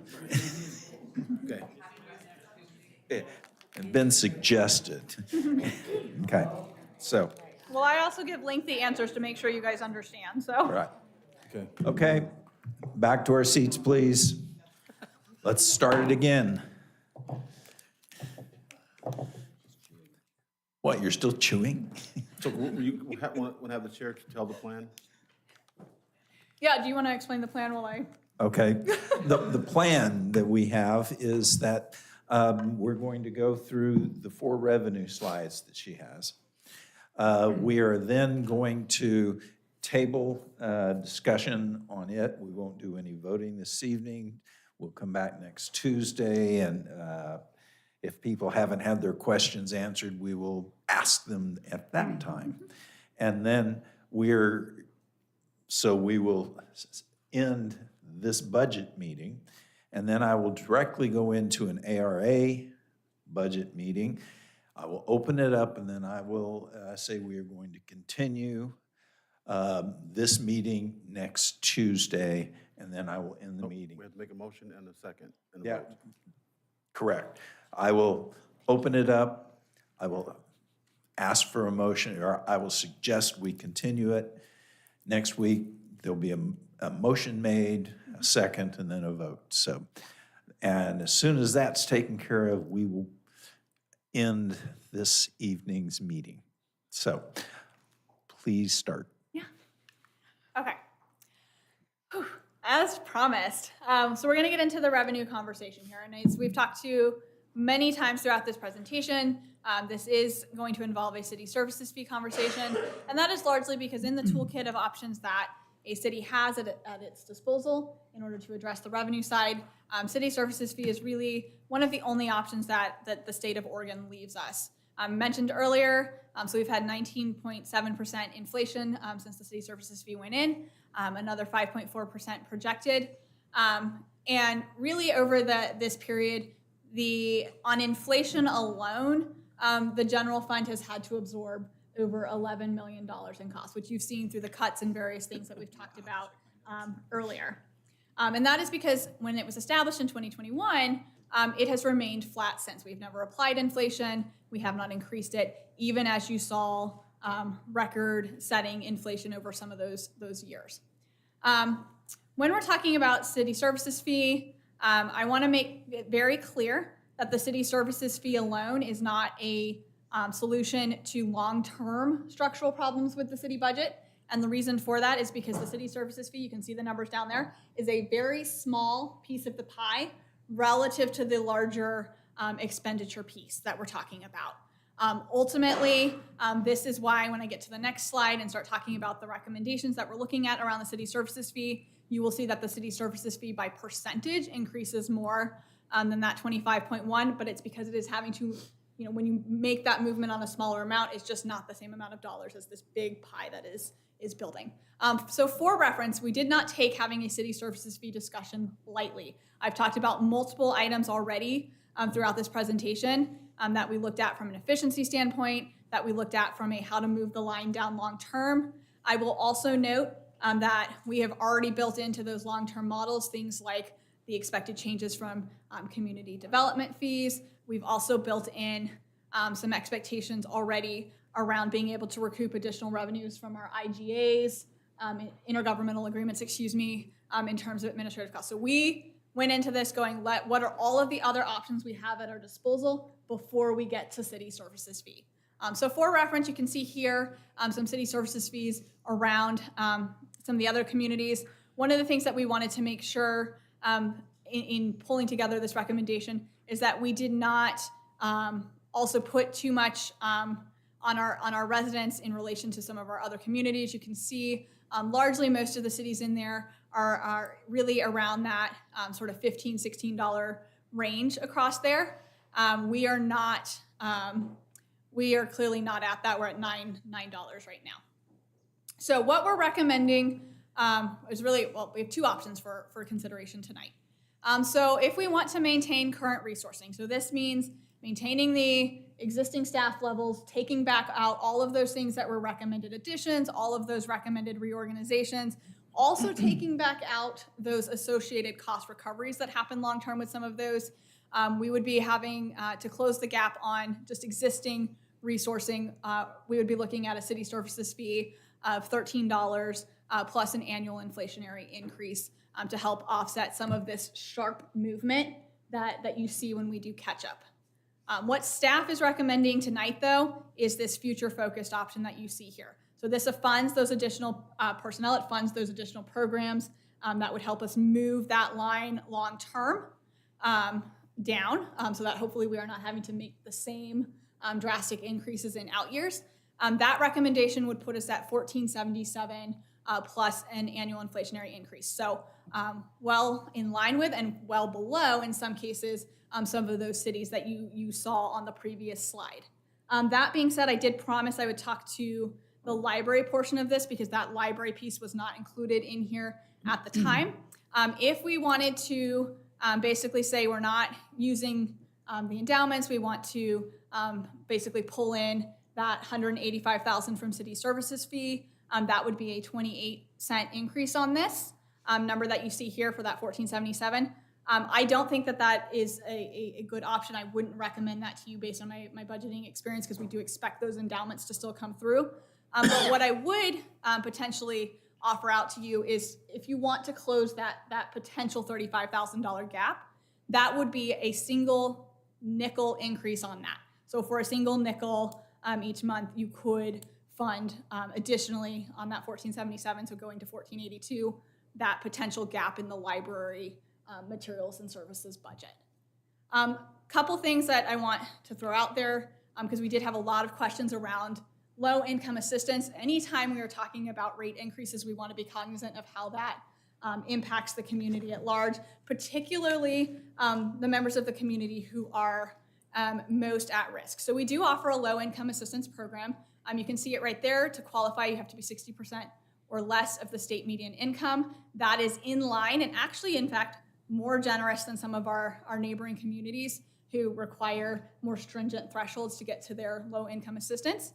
Our assistance program offers up 4 units of water, a credit for 4 units of water monthly. So this is where the question earlier about where do you see that? It happens on the revenue side. It's a credit that we don't even see that come in. And then it also offers off 50% off of the city services fee. And we did check the language that is written around that would mean that no matter what number that is set at, that would automatically move at that 50%. So you wouldn't still be seeing $450 on a residential like you see for the $9 a month now. Now here you can see current participation, our participation for the 2024 year. We had 286 participants, 71,000 in money that was offset or cost that was offset for people. We did have a question about that number and whether that number was low or concerning. So we did meet with our Community Services Consortium, who is our partner on this. The decision was made by the council several years ago to run this program through CSC because they can offer a one-stop shop for public assistance. So when they meet with someone who's coming in for our program, they're also telling them about a dozen other programs for the area that they may qualify for. So we did sit down with them and talk to them about what this number looks like. What do they see as far as barriers to people applying? So first and foremost, I want to say we do not have a high level of denials. So it is actually less than a dozen denials on applications that we see a year. And those denials are typically coming because of the household income being higher than that threshold. What we do see is people choosing not to complete the application. And I want to talk a little bit about what was driving this because it was a surprising thing for our staff and one that we have already taken the steps to correct. So you'll see that second bullet point there that says access. So what we found out is way back when the program started, we were asking for a lot of very specific personal information regarding the individuals that were applying to be shared with us. So CSC would process it all. It would then also turn around and come to us, which required some significant disclaimers and disclosures that people were signing off on. And essentially when they would put that in front of people looking to apply, they would go, nope, I don't want the city to have that information. So we sat around the table, we talked about it. Were we actually using this? Do we actually need it? And the answer is no. Really early in the program, I think we were using this for data and reporting, but we can actually use aggregate numbers that roll up for that do not require that disclosure. So we're going to move away from getting that information from CSC so that they can discontinue that particular barrier. Full transparency, I do want to tell you what the second largest barrier is for people going, I'm not going to complete the application, and that is that they name on the, they are coming in, but they are not the name on the account, because that is a common item where people will say, no, I can't move forward because I am not that name on that account. And that's a common problem for assistance programs across the country in the way that those are set up. So a couple things that I also want to note on here. Oh, go ahead. Sorry. I have a comment. Yeah. I know that I mentioned this to my lower income clients, and a lot of them tell me, you know, they're mostly just too prideful to go apply for assistance. And so overcoming that has been a challenge because I know what they make, I know what their medications cost. So it's hard for me, and I've actually took one lady down there, and she went through the process, but without sitting down, me convincing her to come with me, she would have never applied. So how do we overcome that piece? And I'll probably talk to Matt about some languaging around so we can encourage those folks that are older and lower income to come and participate in that program. Yeah. And that's a hard one, right? That is a common problem that's not unique to Albany. And CSC even mentioned that that's a problem across all of their programs where there are quite a few people who don't want to recognize, like, they don't want to have to need assistance, right? They want to be able to be independent. They want to be able to support themselves. And it's a difficult space to get into to recognize that that's what you need. That being said, we did also already talk with our communications and engagement team about how we can proactively start to get more information out, especially with pulling back that disclaimer, that disclosure off of it and making that process easier. So everything from working through some website revamp that has already been talked about, the utility bill inserts, that has a very core specific demographic that really gets to, which tends to be more of our older residents, which oftentimes are on fixed income. They've also identified some areas for some different community posters. We also talked with CSC about getting through their mailers.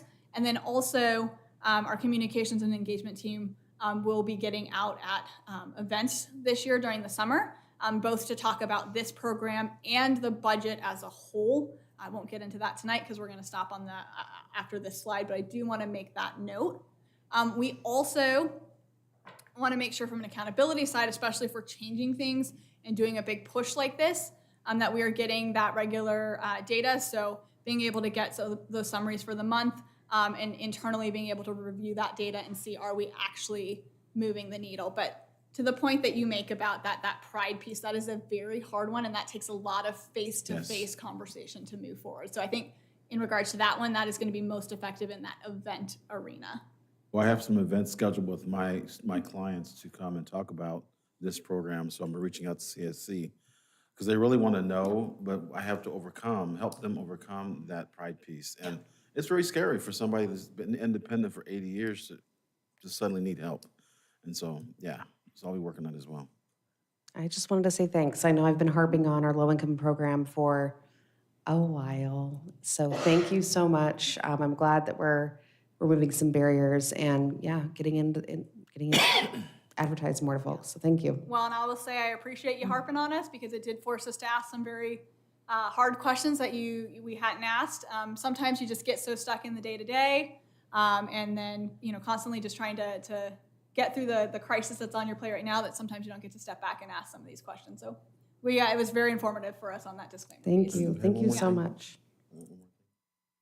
So I have one more thing. Yeah. I know the fire department is not up yet, but the fire med program is something every citizen of this city should have. I have the forms for all 4 cities that I have most of my clients in.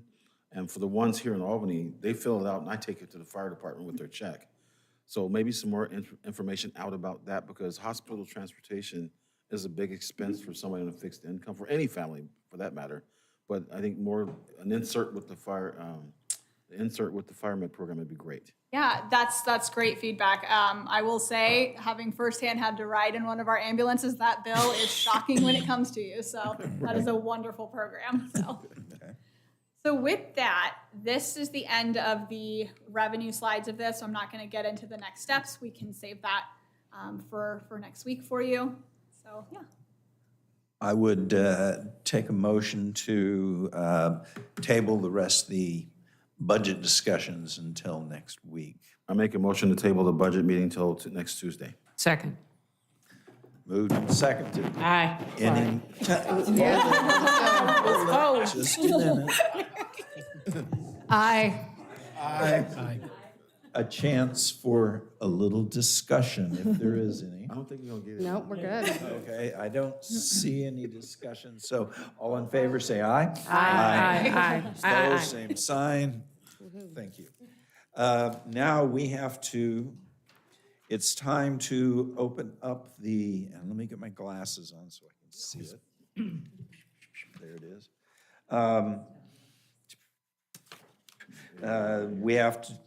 We're going to start the public hearing on the ARA budget. So, You have to call it to order, the whole thing. okay. Call the meeting to order. That ends the budget. This is, I'm calling the meeting to order for the ARA budget. And I would accept a motion to continue this next Tuesday. Yeah, let's go ahead and move this discussion for the ARA budget next Tuesday after the other budget meeting. Second. Sweet. I'm sorry, I've been up since 5:30. Taught several classes. I'm done. Favor? We have a motion and a second. We have a Call the motion and a second. Any more discussion? And that, to be clear, that's to continue this hearing until next Tuesday evening. Yes. Okay. All in favor, say aye. Aye. All opposed, same sign. Don't say a word. You're gonna oppose that word. So much, that ends everything for this evening. Oh, my gosh.